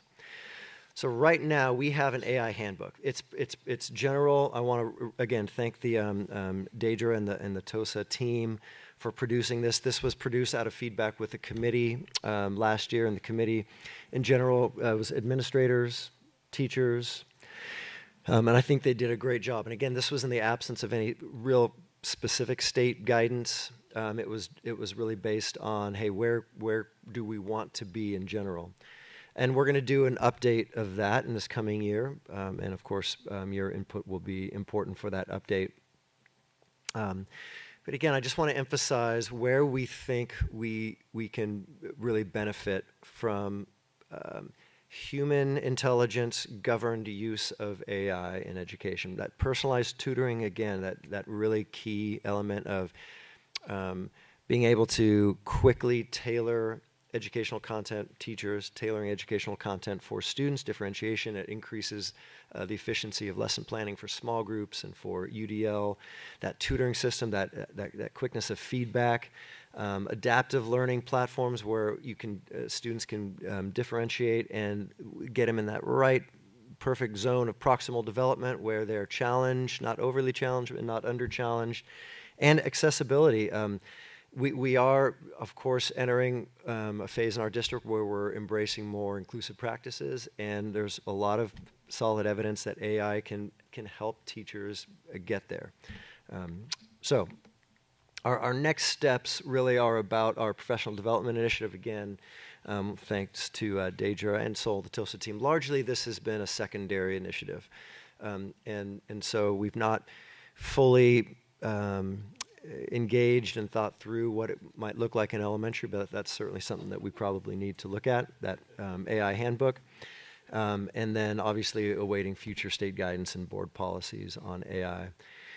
I just want to add one other thing too. Whenever I look at feedback, whenever we talk about, it's not feedback, but how AI is being used. A lot of recommendations talk about not just teaching students how to use it, but how incredibly important it is to continue to be critical of answers. And just a quick anecdote, recently my youngest son had an epiphany. He was struggling with something, he chat GPT'd it, it gave him an answer that was still incorrect. He didn't quite understand that chat GPT could be incorrect, so I said, call your brother. And maybe it was a moment of fatherly wisdom, as I was just sort of fed up trying to help him. And he called, and the first thing that my oldest son said, did you check the answer? And he said, no. Check the answer. ChatGPT did not properly convert units in the answer, and that was the source of the problem. So look, we need to continue to teach critical thinking, because we know that this famous, George Box was a famous statistician. He said, all models are approximations. AI is a model. All models are approximations. All models are wrong, but some are useful. We need to teach this is a tool. It's useful, but don't ever stop being critical and evaluate for yourself. So that's the HI component, and that's something where our Ed Services team really wants to emphasize. So this is where we're at. I'm just going to come back to this slide. And really, it's just a conversation starter for the board about where you think we ought to be. Would you like us to be a little bit further back, more conservative on the spectrum? Do you think there's a way forward to go even more towards the other side of the spectrum? And I just sort of characterize these really simply. But that's what I'm hoping to get some feedback on as we look to launch an update to the handbook next year and develop a new professional development plan for next year as well. So, well, first of all, from my perspective, the horse is out of the barn on this one. So I don't think there's any chance trying to put the horse back in the barn, considering the barn's burning. What I am concerned about, and what I would hope that we will take into consideration and would like to know more about, are the safeguards we're putting in place for our students and for our staff to make sure that this is all being used appropriately. And so I think we need to move forward, and the kids are already using it. Some of the teachers are already using it. I don't think we want to stop that. I think we want to guide it so that we're making sure that our students and staff are safe. So in the future, I would be interested in the safety protocols that we're putting in place. Thank you. I just wanted to say, Dr. Bayless, man, I totally got you when you were like, I don't know, there's a certain ick factor. I was going through this presentation and I was like Googling AI-based learning platforms. I'm like, okay, let's see what comes up. I'm like, oh yeah, Prodigy, I know that one. Okay, Khan Academy, I know that one. Oh, Duolingo, I use it every day. I have an 801-day streak. But then I, like, mind explosion moment. There is a program called Brickit, and any parents out there who have a box of Lego sitting unused, you can literally dump this box of Lego out onto the ground and scan a picture of it, and it will give you something you can create with the Legos you have on hand. I mean, and that is gonna, I mean, you spent so much money on those Legos. I'm just saying, once I started looking at it, and I was like, oh, I'm actually already using AI more than I thought I was. And I know my kids are using it, and it kind of took that barrier down. So yeah, I'm with you, Dr. Dannenberg. I think it's too late to go back. We need to make sure that we are using that HI to guide our students so that they're learning how to make good choices with the technology as it comes. I thought the timing of today was super funny. So today was my last CSBA AI task force meeting after the last 2 years of meeting on this. And they were like, so where are people's districts doing? And I was like, my district's finally presenting on it. And they were like, oh, great, good for you. We're not the last. There are other people on the committee they're still not doing it. But I just think a couple of things. You mentioned about policies, and one of the overwhelming kind of topics that we've talked about it, because we're looking at things at the board level, right, was our policies. Josh Daniels has been on the committee, and he was really clear about the fact that our existing policies already cover AI just like it does any other aspect of technology or cheating, right? So what we need to do is kind of rethink how we apply those things in this new framework, but there's not really a need for AI-specific policies. One of the things that we spent a lot of time talking about today, we had Assemblymember Bauer on, who focuses a lot on privacy issues at the Senate and the state assembly, and we were talking about what to do with data breaches, because we know that there is a powerful incentive for vendors to mine data, and particularly to mine data from children, because they can use it for a very long time. We don't currently have good mechanisms for protecting them from being mined, and also there are no real repercussions for vendors when they steal stuff, right? So the powerful pool of being able to sell that data is not matched by real consequences when they fail us. And so the legislature is working on that. To the extent that you trust the legislature to fix these things, who knows? But that was the big conversation today, was that really it's not just even the vendors that we have contracts with, because we have strong contracts for our technology use, but the third parties and fourth parties that they're using, and then they go out of business and their data gets bought by somebody else, and it's like gone, right? I really think we need to be very, very careful about that, and there is work being done to strengthen that for all education systems, not just for us. I use AI all the time, don't tell my kids, but it's great. I think it's fantastic. It improves my writing every single time, because I can be super long-winded, as you know, and it shortens my stuff down. But it has tons of bias.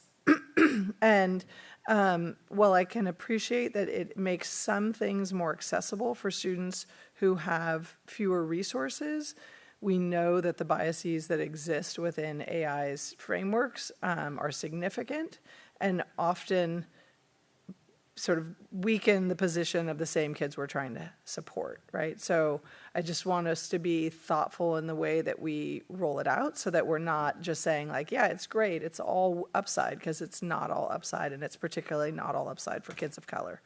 So we need to think about those things when we're doing our professional development. And then lastly, I was just going to share that the AI website for CSBA is live, has a ton of resources, including some fun exercises for board members to go through, like model scenarios, like what should you do if kind of things. And CSBA is going to be presenting at our May 5th meeting on AI for all board members. So it's an opportunity for us also to think a little bit more about this. But I'm stoked you guys are doing this work. I feel like, we're never going to catch up, right? Like even those districts like Santa Ana, they're like way behind. I was on this call with the head of technology for LAUSD, and he was like, "We just can't do things fast enough." And I'm thinking, oh, with your budget, right? Like, and all the tools you have at your disposal, they have their own data centers that they're using for their like language models, and they can't keep up. We have no hope. But we're just going to do the best we can, right? Like, because that's what we do. So anyway, but thank you, and especially to the team. This is good work, and I look forward to seeing the updated handbook, which, by the way, was not on the website. So if we could get an actual copy of that, that would be great. Thank you so much for presenting this. As a teacher, I use AI a lot, especially when it comes to differentiating text through different grade level, reading levels, and it's phenomenal to target each student that way. My concern is the student access part of it. I know there's a lot of sites that say, or language models that have like, make my AI script sound more human, right? To bypass the HI part of this. And so I think having that professional development to try to keep up, I know we just discussed that's going to be difficult. But, kids are very smart and they're very savvy when it comes to tech. So I just want to try to keep up to that level. Yeah, definitely safeguarding the children's information is important, but you know, most fifth graders, fourth graders are using AI already. Like we use the Khan Academy, the dynamic learning. Like you can't even move on until AI tells you that you've mastered it and you get 100% every time. So I think we have to embrace it because you can't control something if you don't understand it. You know, especially parents that have to understand skibbity toilet to control conversations in your own house. You got to kind of get ahead of it so that you can actually control the situation. So for my 20% is to go as forward and as far as we can to control the situation, because if you have students that understand it better than the teachers that are teaching it, you can't put any safeguards because they're already ahead of you. So, you know, for my 20%, which I love saying, I love to go further with AI. If you use it responsibly, it can be an impactful tool. I'll just add one final thing. One of the things I didn't highlight is talking to, we do want to have kind of an industry panel. One of the things I learned, even though my oldest son is just a freshman in college, I didn't force him, but he's going to like career fairs and like practicing, which is great. And he noted that several people are asking, how are you using AI? How are you, what's your expertise with it? How would you use it in the workplace to be more efficient? Again, a freshman, they don't necessarily know that, but when he's walking around talking to people and practicing, that's already coming up. And so we know that that's going to be critical for college and career development for our students. So we do want to have kind of a panel, and it's so our teachers can move beyond just the, but their essay might be plagiarized, just think a little bit broader. President Peterson, thank you, Dr. Bellis and the team for getting us to this point. We've done extraordinary work. I was, after your comments, I was thinking we should have an AI moderated debate on RIS and just see where it goes. Yeah. Both Skibbity Toilet and Riz have come up in this meeting, I'm sure, and I'm just mortified. You know what? We're going there. It's that hour. You guys are both cringe.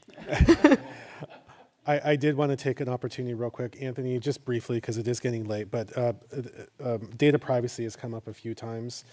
We take some heat internally from our team members, and we're all here, but we take a lot of heat from vendors that we are very adherent to solid DPAs. And so, Anthony, if you could just talk about the work that we've done over the couple of years on our data privacy agreements and how we do everything we can to ensure that we're protecting student data. Well, just so you know, oh God, can't remember her name. Julie Judd and I were actually on the very first committee that created the DPAs back in the day when site.org was first being started. So, and since then, we have done a lot of work to make sure that those DPAs are solid. But you're right, there is no enforcement of those things. The only reason we do those things is because that's what the Ed Code tells us to do. We make sure that all the items, all the elements in the Ed Code are covered. But you're right, the second part is the third parties and the fourth parties and wherever the data goes. If you haven't heard already, 23andMe is going bankrupt, and the biggest asset that they have is all of our information. And so it's no different when one of these companies go bankrupt or out of business. That's the exact same thing. We had a really hard time with one vendor who wanted in the DPA, wanted to change the DPA, that anybody who buys them would not be subject to the DPA. And we're like, no, we didn't use them. But they then later came back and said, well, I have no other choice but to use them. So, so all that to say is that every time we go out and do a contract with the vendor, we make sure that our DPAs are in place. And that's all we can do right now. With the AI firms, with the AI companies, we're going to have to do the exact same thing. The concern we have, and this is something that Greg and I have spoken about, is where does that data go to? How is that data that goes into the collective, because that's how it learns. What is it going to be? How is it going to be used? The other is student grades. The feedback that students need is important, but it can't be tied to a student. unless they sign a DPA, and then unless Can we you feel explain what a comfortable. DPA is for the people that are listening? A data privacy agreement that the Ed Code requires us to have at least, I think there's 12 criteria that the Ed Code requires us to have in every contract we have with the vendor where we put something in the cloud. That's a simplistic view, but that's basically the bottom line. So we have to look at those agreements, make sure that we're covered or as covered as we can be, and I haven't gone through the metamorphosis that Greg has gone through, but I see the writing on the wall. So we just have to protect ourselves as best we can moving forward. I mean, that's the best we can do because it's the Wild West and there's no enforcement. And yeah, and it's not necessarily going back to the plagiarism. It's not plagiarism anymore. It's fraud. Because they're not writing anything and saying, or getting something and saying that it's theirs. They're just having some AI put it together and saying that it's theirs. So we do have policies in place to cover these eventualities. I agree with what the work that your committee has said. But we're just going to have to be very creative in how we do minor tweaks to our BPs and ARs and how we enforce them. But I'm a privacy freak, so we'll do as much as we can. I was just quickly going to add, so that the issue with privacy is not just like kids opt into all sorts of stuff they don't understand, right? And it's our job to protect them to the extent that we can, at least when they're on our campuses. But there's also a financial risk for us, right? Because school districts are being sued for data breaches. And that has very real consequences for our annual budget when we have shady vendors who lose or misuse student data that has lifetime repercussions, right? So I'm not anti-technology at all, but I'm just saying we have to go into this knowing that there are inherent risks, not just for us as a district, but for our kids. Case in point, we were about 5-6 years ago, we were included in the group of organizations or businesses that are subject to the civil code that basically says if there is a data breach, we have to let everyone know within a certain time frame and give them all the reasonable assurances that we can. So what I've tried to do moving forward is put that language in our DPAs. We don't get very far because they're all on site.org, but they have to provide, they're subject to it, and they have to provide the notices. They have to give us notice when something like that happens. So that's another step that, because if they don't do that, and if they don't do it on our behalf, then we have to do it. And that's communicating with all of our parents from who knows how long. And we've been in that situation in the district before, but we fortunately had a vendor who took their responsibility seriously.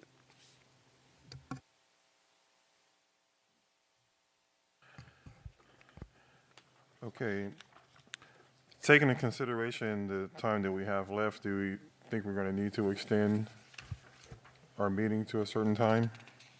We have until 10:30 to make that decision? Okay. Do you want to wait and see how far we get closer to 10:30?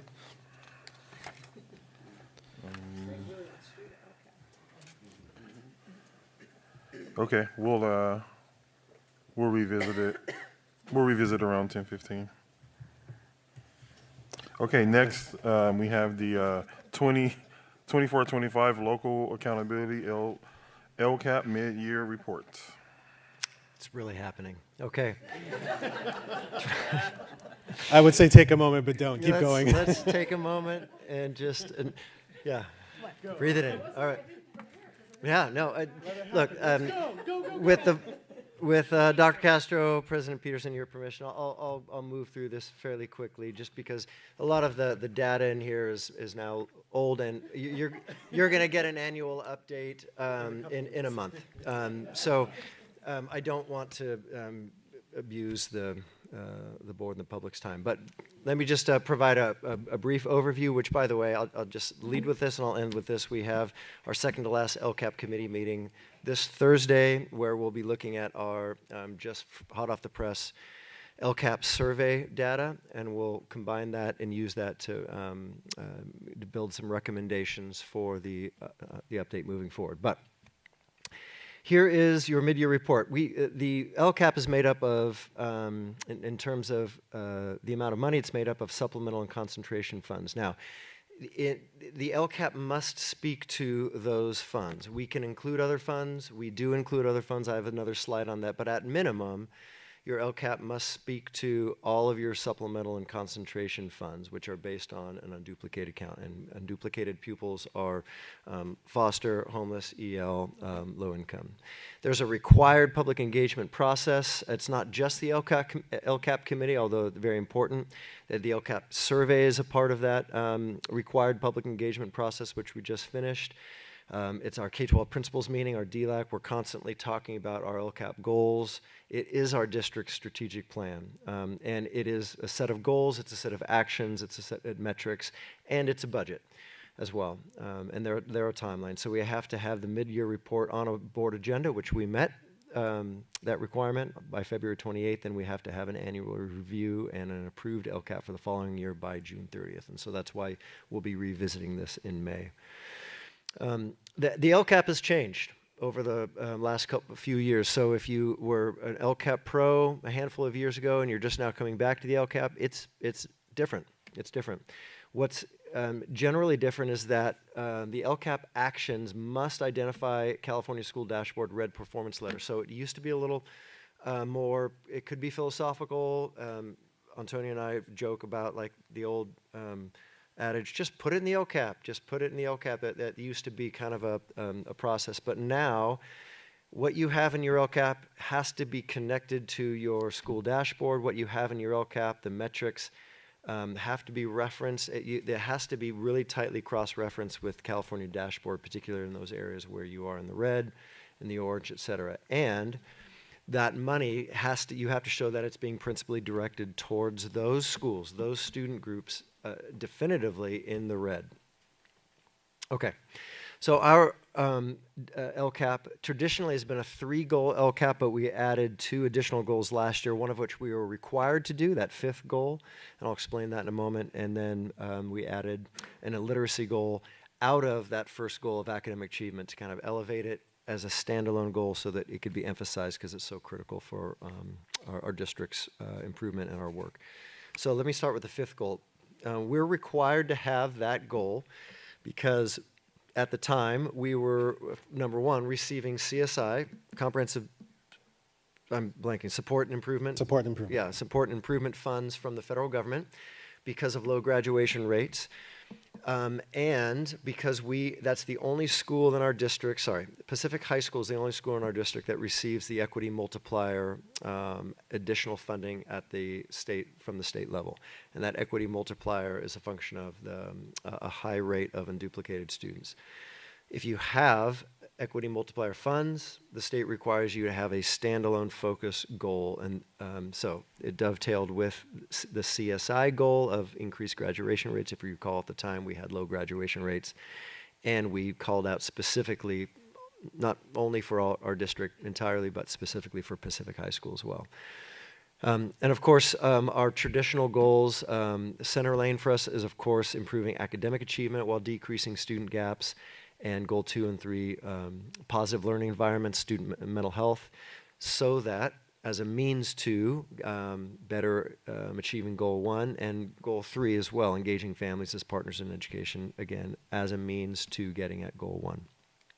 So our general budget here, you can see, as I mentioned earlier, that the LCAP is required to account for and express all of your supplemental and concentration funds, but you also can include other funds that go towards those goals. And that's very similar to the SIPSA and aligned with the SIPSA I can discuss later as well, because there's increasing alignment between site SIPSAs and district LCAP. So we have $30 million accounted for in our LCAP, even though we are only receiving $19 million on that right side, $19.5 in supplemental and concentration funds. That's because we have learning recovery emergency block grant, title funds, state local funds that are all contributing towards our achievement of those goals. But just to make sure that when we talk about the LCAP, it's really clear, has to include supplemental concentration funds, can include other funds, and in our district we do talk about other funds in the LCAP. So, the mid-year report is supposed to highlight some where you're at on any metrics really that you can track during the school year. There are some metrics that we can't track because CASP is once a year. We don't know what our CASP results are going to be till the end of the year, but these were a couple things. We do have at the time CASP data from the year prior was somewhat new. And so we're showing some improvement in those areas related to Goal 1. So we have that long 60-slide presentation on our CASP data and our dashboard data. I won't go back into that. We are working, as you know, on inclusivity, which is a part of our Goal 1 towards getting at improved academic performance for our students with disabilities. Just as a reminder, we are moving on that TKK inclusivity for mild, moderate students next year. We currently have a significant expansion of co-teaching in secondary, where our students with disabilities, our mild, mod students with disabilities, are included in general education settings. We think that's only going to be increased next year. So we're really looking forward to some long-term growth in our students with disabilities scores. Down at the bottom, not on the dashboard, but something that is included in our metric is our D and F rate. So we track the percentage of students that have at least one or more D or F, or multiple Ds and Fs. And so just to note in that green circle there, we are headed in the right direction. We have fewer students that have a D or an F, and that reached a peak during COVID. However, if you go down the line, of those decreased percentage of students, so a smaller group of students getting Ds or Fs, we aren't seeing this a narrowing of performance gaps. In some cases, we see a little bit of a widening, and you can see particularly for males, we have a widening of a percentage.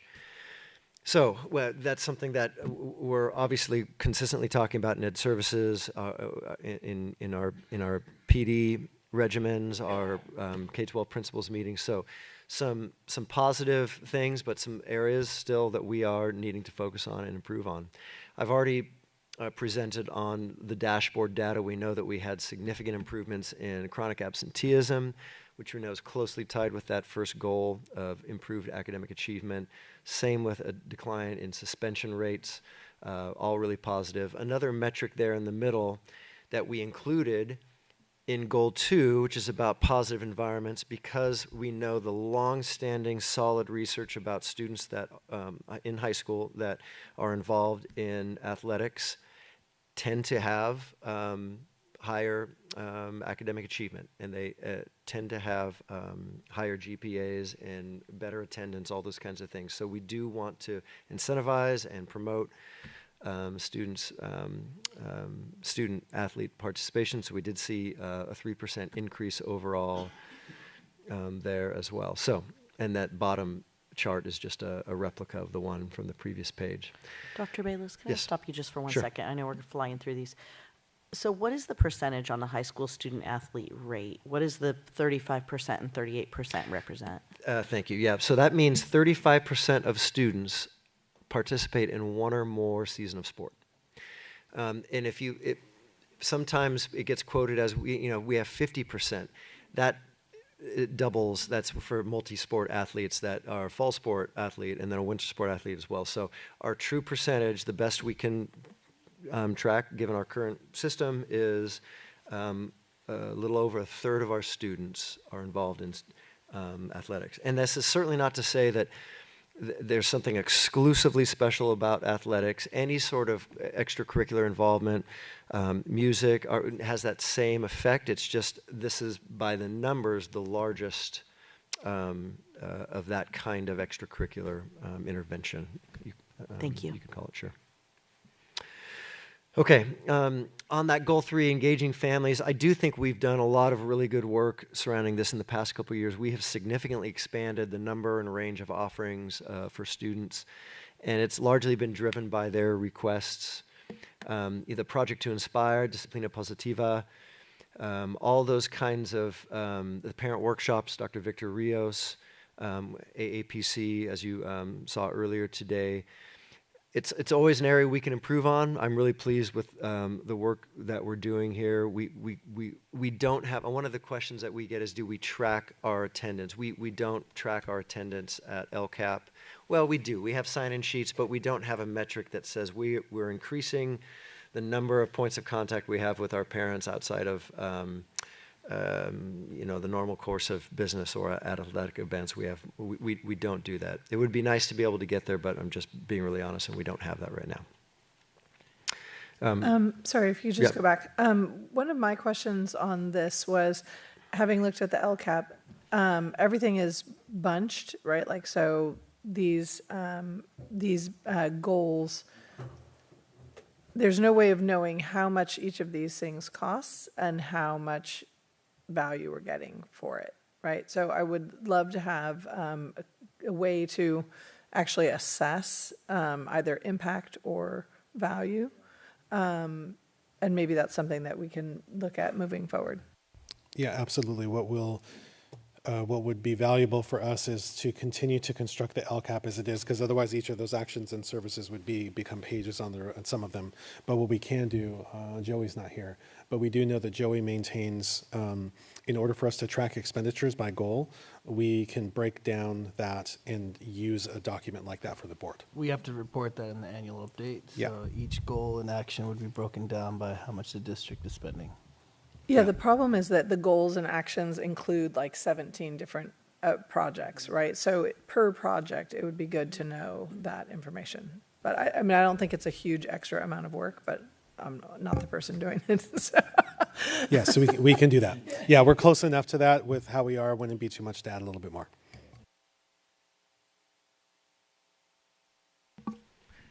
Okay, I want to hover a little bit on literacy just for a moment, because it's such a critical strategic goal for us, and we put a lot of time and energy and emphasis. I want to thank Dr. Molinar. I know she's not here anymore, but she has invested a significant amount of time and effort, and I just want to demonstrate where we think the data is headed. And this isn't sort of plucked. This is our data from the prior year at trimester 2 to the current year at the time, trimester 1, seeing some significant percentage growth. Now, this is, we have map growth data. We could hit you with 60 slides of that. I'd be happy to do that. But what we're seeing here in general is that we are seeing results of our literacy initiative.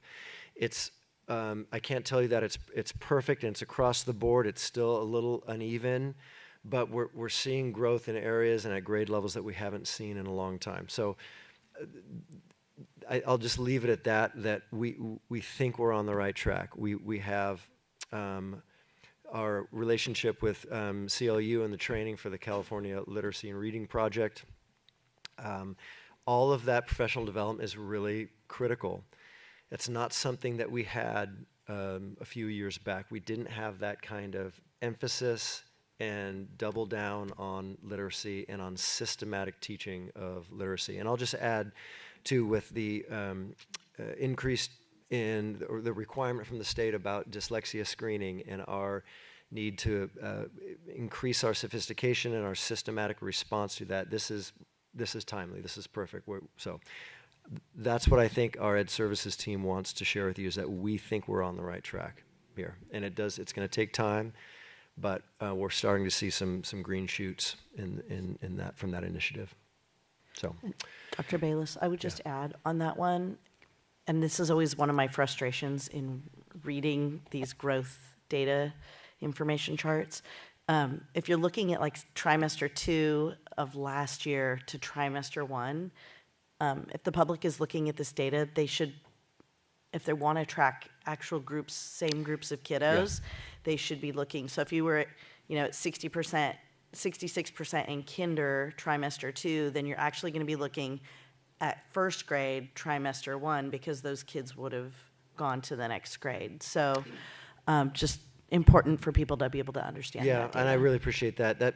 So that sort of that cohort analysis, what I was, and that value add of how much value we're adding each year over year to each student, that's something that I brought up in our CAS presentation. What I was trying to get at here, and I apologize if I did it sort of clumsily, I'm trying to get at our system. And is our system getting better at teaching literacy? And that is value add year over year to specific students. That's a part of it, but it's also, are we getting better at first grade? And are we getting better at teaching those really critical early literacy years when kids are starting to learn? So I was trying to talk systems and not cohorts. So thank you for letting me clarify that. Okay, we talked about a lot of the good news that we need to sustain, and that's always the trick, is sustaining the increases over time. We had some significant, exceptionally positive graduation rate increases last year.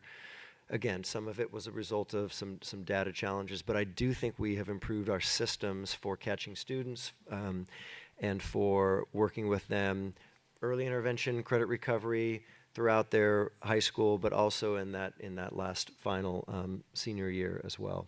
But as you can see, even down below, while we have increases across the board, some really significant increases, not all student groups are starting at an even playing field, so we have work to do there. Okay, so that is the LCAP, and there'll be more on this. I'll be able to give you most of the metrics that we have in the LCAP. I'll be able to provide you some data on by the end of June for sure. So I'll have trimester 3 data. We won't have CASP data yet. So it's not perfect. The timing of everything, of when we get data and when we present and when we create the new LCAP isn't perfect. But these next 2 LCAP meetings are critical for how we're going to bring to you an annual update and a proposal for any changes for the coming year. So happy to answer any questions. No questions. The graduation stuff is really promising. Inspiring. Okay. Next, we're going to Human Resources regarding the Williams Uniform Complaint Procedure Quarterly Report. I have a 25-slide presentation. No, I'm just kidding. Sorry, couldn't help myself, Greg. There were no complaints this past quarter. Okay. Business Services Joint Use Agreement. Can I ask that we hold this one because it's it's a significant conversation and it's 10:10. Sorry, I know staff. Yeah, we serve at the pleasure of the board. So yeah, absolutely. No, this is an ongoing conversation. There's no bad time to have this conversation. Okay. Under consent calendar, we pulled the data marquee for discussion. I also wanted to ask if we could pull item 16D2, the change orders. I'd just like to know more about that. Okay. 16D2 change orders. Okay, so we'll start with the data marquee.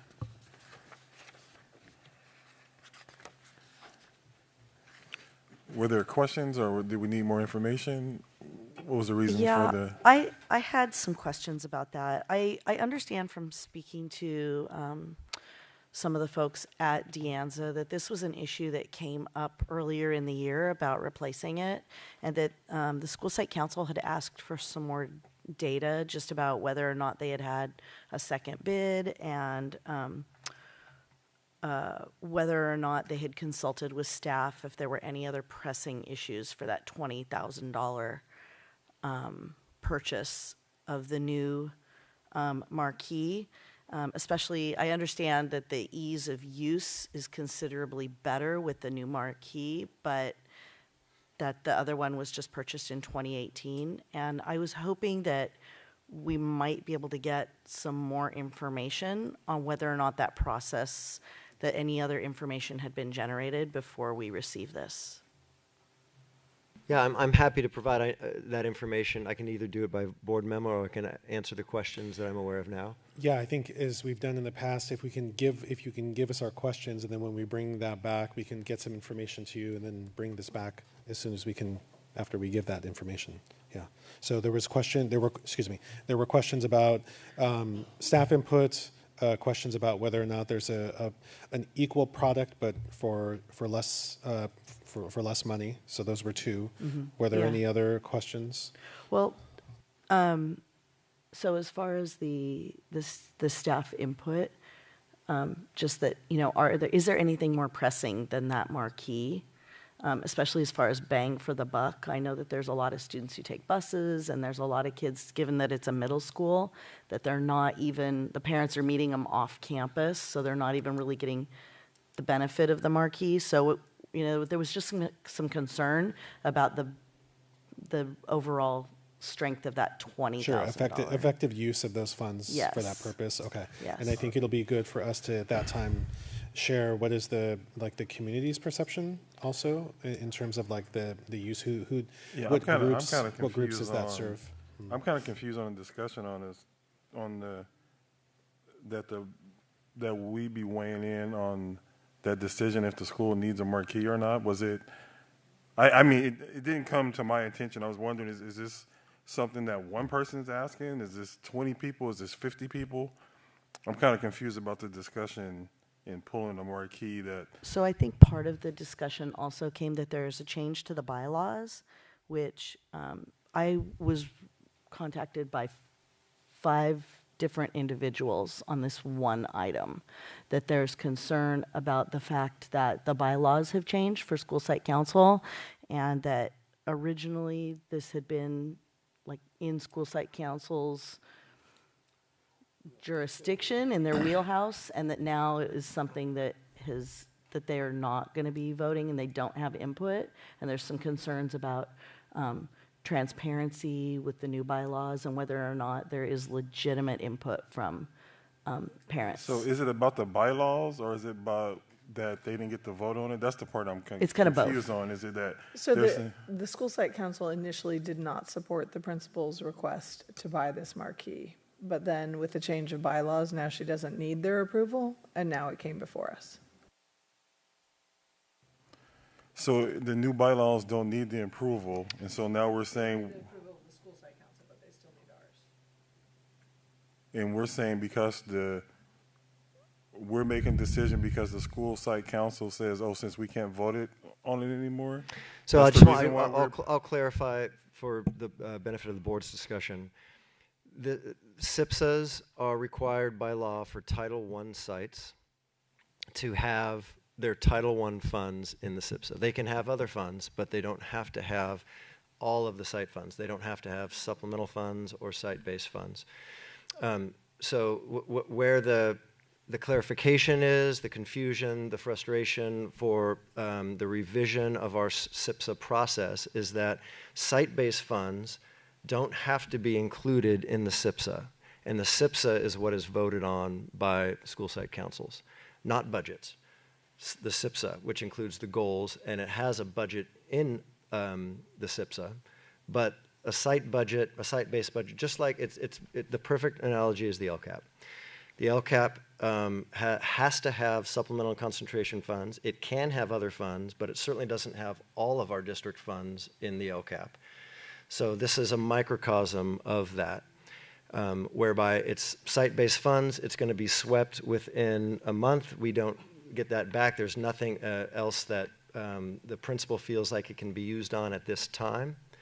And given the feedback that she has received from the community, from staff, from students, an improved marquee is an acceptable expenditure. And per the law, per our own board policies, it doesn't require school site council vote. It certainly we certainly ask for input. We certainly support the input. That's, I think, where hopefully I've accurately expressed where the challenge is. So, wait, can I just, I think you're, yeah, thank you. Two things. This district has long had a policy where our school site councils did look at these things. And we, in fact, have school site councils who look at budgets even though they're not Title I schools, and have for 20 years. This is a significant change in transparency and communication and engagement with our stakeholders.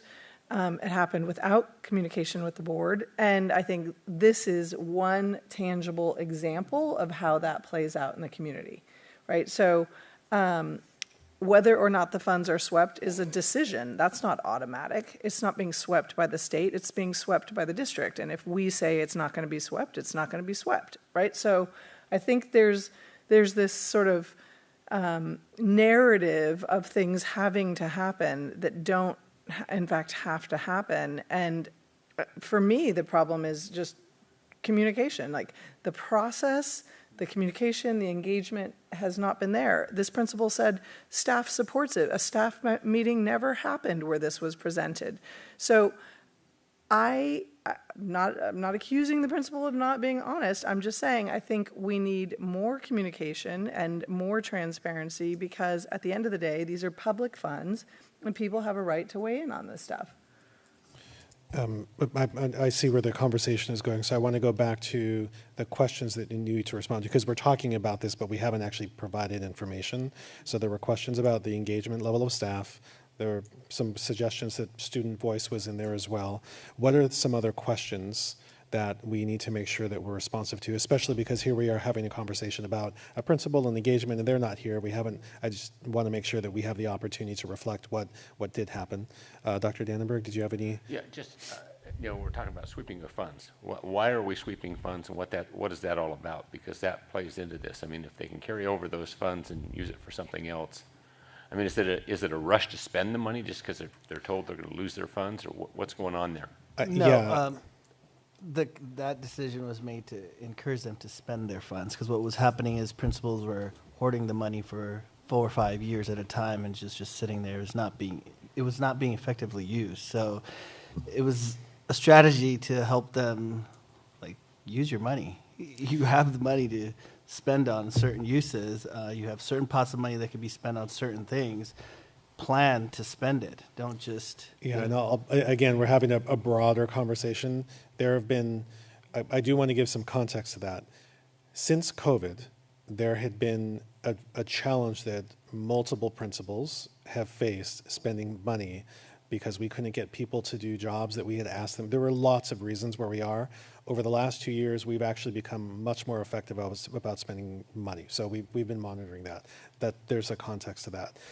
I do want to come back to, at the board's request, based on our governance meeting, you had asked me to prepare some pros and cons. The reason that I'm still in the eliciting questions phase. So one of the questions, Dr. Dannenberg, that I heard you is, in what way should a principal now be concerned about what funding they will or won't have? So we'll respond to that. When we do bring this back, I want to, part of the reason the clarity is so important, not just for us, but also for the principals, is this comes back to President Peterson to the questions that you were asking. What will the role be of the board when we have multiple, the bylaws, let's just take this one for instance, affect all schools, and if there aren't issues and the other schools come forward with whether or not it's believed to be effective, they come forward with a request to do something. In this case, it's $20,000, and that's catching our attention. But if it's $20,000, should a school site, should a principal expect the board to be weighing in on those conversations as so what degree of separation is there between site-based decisions and board-based decisions? That's an important question. That's exactly my point. Yeah. Is that if the bylaws are going to be that this is not a school site council vote, then if 5 people send an email, then it doesn't become the board vote on school site decisions. And then if we multiply that by 10 school sites, then what are we doing? Are we going to follow the bylaws? Or are we not? That was my question, is the reason why we're pulling in, the reason why we're having the discussion. Because if it was a vote and they said, okay, we want the marquee, it would never get to us, right? But because there wasn't a vote, and maybe people were upset that it wasn't a vote, that's the reason why it came to us, and then that's the reason why we're having discussion. And if the bylaw says that this is a decision of the principal, why don't we leave it to the decision of the principal? Because the bylaws were changed last week. And I want to, yes, that's true. And I want to clarify that if this is the appropriate time. We don't, so to Trustee Rodriguez's point, we don't have policies. We have longstanding practices, which of course I support, that all of our schools do have school site councils and they have SIPSAs. By law, that's only required of Title I sites. However, our practice, which is fully supported, is that we do them for all of our sites because we want that transparency, we want that input. The challenge that we have had as a result of an analysis that came from FPM, not necessarily from their findings, but from the conversations that we've had from our own inquiries, is a couple things. With respect to the bylaws, which aren't required by law, but we have them, we need them for proper school site functioning, we had broad inconsistency across sites, and as you can imagine. Some sites had proper Green Act functioning expressed in them, some didn't. Some of them included what's required by our contract, some of them didn't. We also had some feedback in our FPM about our school site councils not having correct agendas. They weren't talking about the correct things. Even though it didn't come out in the findings, we were able to do some patchwork pre-audit corrective action. But we had some processes to clean up. And because the SIPSA process for the next year is starting now, we felt the need to, we just need to correct it. And I know that comes across as, and I know that, and I went and sat with the Data School Site Council, that there was no input, there was no process. And I absolutely acknowledge that and respect that. There was, however, a belief that we have to move forward with these changes so that we can correct things for the start of this new cycle, which is happening now. So let me talk specifically about the bylaws were changed with respect to the vote. There was never a bylaw or a requirement that school site councils vote on site-based funds. There was a practice that all school site councils reviewed all 3 budgets that schools received. If you're Title I school. Dr. Bayless, sorry, I just wanted to give you the chance to provide clarity. I feel like we're moving way past the approval of a marquee, and this is a conversation we need to have. And I want to come back to the reason that, again, out of the spirit of the governance meeting that we had, per your request, I'm doing that. The reason why this is such an important conversation is it could have district-wide ramifications. How we work with school site councils, what we train the principals to do, all those things are this is not just a conversation about the data marquee. So I want to acknowledge that. And also, it's beyond the scope of the agenda. So coming back to that, I've heard about 3 or 4 questions that we need to be prepared to answer. Anything? No questions. Okay. I agree. We should bring this up. So I did have one other thing I just wanted to ask, because I think the issue of whether or not those funds will be swept also go to a school that is having reductions, right? And where these funds could be used next year to employ people, right? So for me, it's not only an issue of process, but also highest and best use for these funds, right? Is this really it? Thank you. President Peterson, we did have one public comment when you're ready on this topic. Sorry, just before we go to public comment, President Peterson, were there any questions that staff needs to be prepared to respond to before we bring this back? Yeah, I look at it as the board is being used to bypass the bylaw. That's the way I look at it. Whether it's a marquee, a book, a calculator, I'm looking at it that this was just used because it wasn't a vote, a decision was made, and then I feel the board was used to usurp that decision because people didn't agree with the bylaw. When we really should be talking about the bylaw and the culture of what we had, but they used the marquee to do it. That was that's where I was going towards in the beginning, not about the marquee. I mean, if the principal wants a marquee, I agree with communication. We're talking about communication on a marquee. You know, it's kind of ironic that that was the item, but Bylaws is going to be on my future board conversations. Yeah. okay. Well, that's going to be a good conversation. I can imagine already. So that was my only point. Is the board being used for that? Thank you. And before we leave this topic, I just want to bring it back to the first topic for action was a revision to our board bylaw as a result of the same FPM process, just to make those connections. So it's not like this is just one thing unilaterally done. There were an array of things that we needed to do to improve our practices across the district, the SIPSA being one of them, but there are lots of them. Okay, we have it's 10:25. We have 2 minutes for a public comment. I believe this person may not be here, but I need to call their name. Is Chris Anderson still here? Okay, no public comment at this time. They've left. Okay.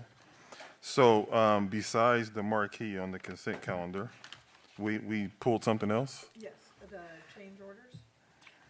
And we want to bring that back? Or do we want to extend and talk about it now? No, we can bring it back. Okay. Does it need to be ratified? I was yeah, just it's ratification, going to. So,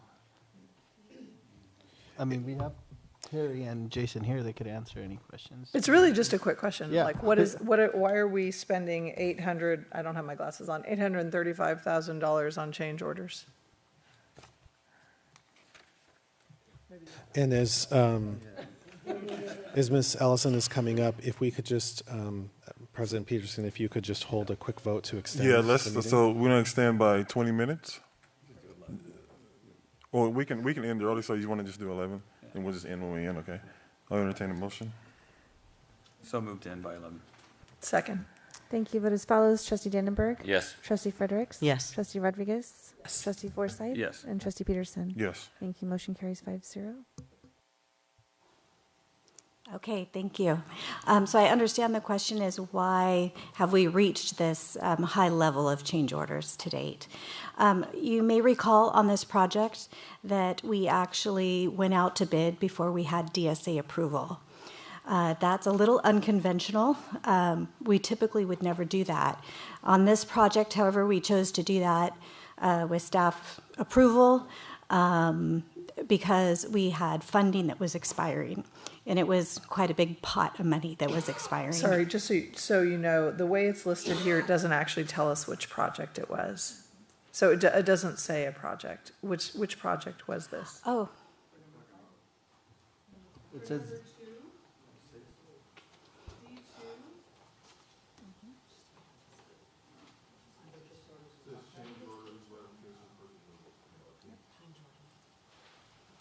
I'm sorry, I thought you were referring to the EP Foster Annex project. Oh, okay. You know, I don't think that's my item.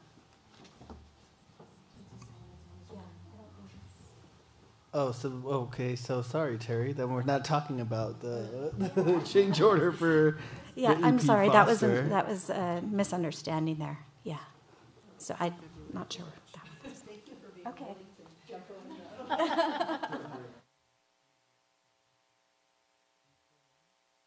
These are purchase orders. Yeah. D2 is ratification. Yes. Yeah, so those are not change orders for like construction. We're saying what those are for change orders for those specific purchase orders. So if say a particular school site needs to increase a change order for, I don't know, like instructional supplies. I see what okay, now I understand what's going on. Yeah. The use of the term change and order it's two different things. So purchase order, the change of the purchase order, Right, okay. So what, apologize for all of this. If the term change order weren't there, do you have any questions on the item? No. Okay. Well, I mean, It's going up by almost $1 million. yeah. So, yeah, we have. I mean, I feel and like that's where I anytime wanted that to there's go. a change of the budget of almost $1 million, I think it's reasonable to have more clarification.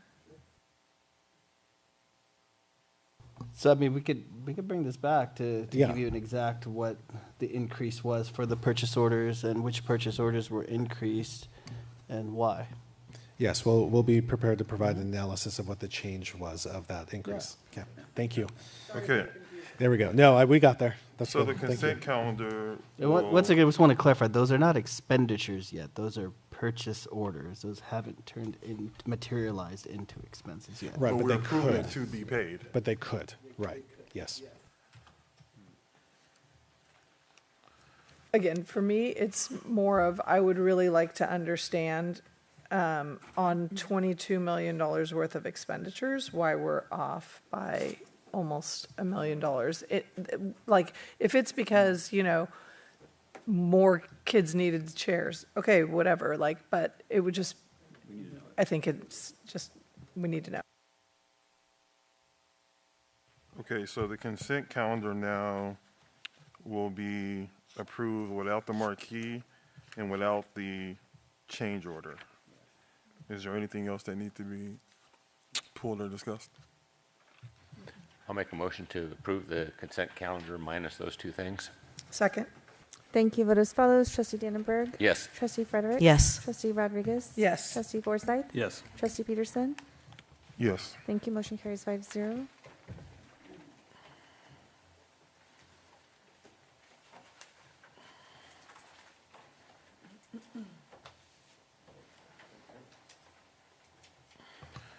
Now we're on to board reports. I don't have a committee report, but I would like to note that I attended the Unified Games at Buena High School, and if you aren't familiar with the Unified Games, basically it's a way to include our special ed kids and our regular ed kids, working with them, and they were playing Fillmore and basketball. It was an amazing thing to watch, so if you ever get a chance, I highly recommend it. And then, unfortunately, I will be out of the country and won't be at the next board meeting. And rather than giving Mr. Peterson my comments, I would just like to share a few thoughts about what you're going to have to be dealing with. The consideration is what to remove or not remove from the recommendations that we've already been made on budget. My first general thought is we're going to be cutting for years to come in this district, at least 2 or 3 years, if we're lucky. So everything we take off the list now only increases our problem in the future. Just want you to be aware of that, realizing there's probably going to be something cut. The other thing that I want to make sure that the board realizes is some of those cuts, we gave the authority to our high school principals to determine what their staffing would be.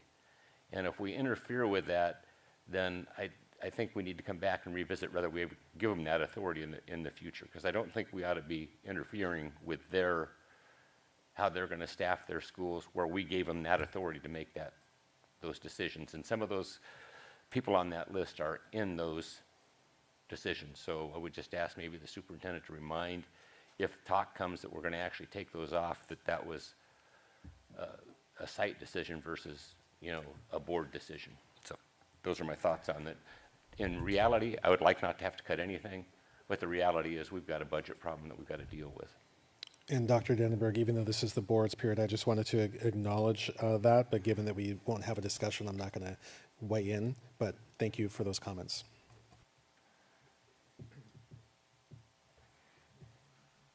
A pass. Maybe I could do it. So I attended the Westside Community Council. I was in the town hall, and there was a lot of excellent questions, but one of the main questions was, how do we protect some of our students who are maybe don't have documentation, or families do not have documentation? They wanted us to reassure them that we're here to protect and serve our students. We don't care about their documentation or their legal status. and we don't care about their parents' legal status. We're here to support them, so if they were to be orphaned because during this whole process, that we will provide support for those students. And also site visits, but I'll touch on that next time. I don't have any comments. I'm sorry, I will go back and add. I did do the college area community council. Sorry, that was like 2 weeks ago. I forgot that was. And they had a lot of concerns over the classified cuts and the cuts in general, the reduction in force. And so they've asked that next time they meet that they're going to move me up to the beginning of the agenda so that we have more time to talk. So. Okay. Future agenda items?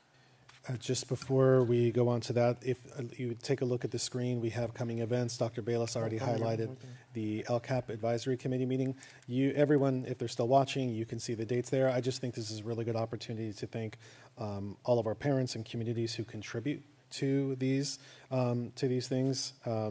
To these processes, and in particular, again, to extend our appreciation to the AAPC for such a comprehensive report reflective of the work that our parents do in our community. So thank you. Okay. If I could also add to the coming events, we have 3 high schools that are doing musical productions over the next 4 weeks. So Sound of Music at Buena, Mean Girls at Foothill, and Little Mermaid at Ventura High. So you can check the school websites for information on that. Is there any additional future board items we haven't listed in 19? Anything additional? So I would like to request the bylaws conversation. And then also, I thought it would be great to get an update like they presented at the PAC on our ABAR work. Specifically as it relates to maybe some of our conversation around literature, because that was something that the AAPC brought up, and I think it would be a good conversation. I think another good conversation for us to have is looking at those future years out of budget cuts I'm talking about. We need to start talking about it now, what it's going to look like, how we're going to try to engage our employees and community, because it's going to be devastating what's going to probably have to happen. Well, that would probably be a good opportunity to discuss, based on your listening tour, some of the suggestions that you received. Thank you. And President Peterson, for my part, the school safety update that's currently it was predicted to be ready by May 13th. As of earlier this week, the city still had not announced who our new police chief will be. And so I'm going to likely expect a delay in this if it goes into summer. Part of the reason and rationale for that is that staff has explored not just the things that the board is already aware of in our safety plans, but ideas that we've talked about with PD. And I think it's important that the new chief be aware of those, and we not necessarily move into projecting what we would like to do without that cooperation. Understood. Okay. Is there any other comments or anything else we need to go over? Extend to 12:35. Okay. Well, hey, since it's on superintendent comments, it was just referenced, but I just wanted to say that to the board members, thank you for the site visits today and for all the previous site visits. It is such a joy to be on our campuses with our staff, and in particular in our TK classrooms. I mean, it's pure unbridled joy, and then to build off of Dr. Dannenberg's comment about the unified sports, given that we are talking about inclusive practices. If you can make it to any of those events, it's the students out there doing their best is amazing, but I spoke with Dr. Asplund. If you hear the just joy that is radiated from the student body, cheering both teams, you don't hear that at any other sporting event. And so it speaks to the just the beauty of our students understanding what effort and inclusion looks like, just in a sensory way. So I just wanted to say that because it is very, very unique. So thank you for highlighting that. And always, I want to thank VACE for doing an outstanding job. Thank you very much. And is there any need to go back to closed session? No, sir. I'll entertain a motion. So moved. Second. Thank you. Vote as follows. Trustee Dannenberg. Yes. Trustee Fredericks. Yes. Trustee Rodriguez. Yes. Trustee Forsythe. Yes. And Trustee Peterson. Yes. Thank you. Motion carries 5-0.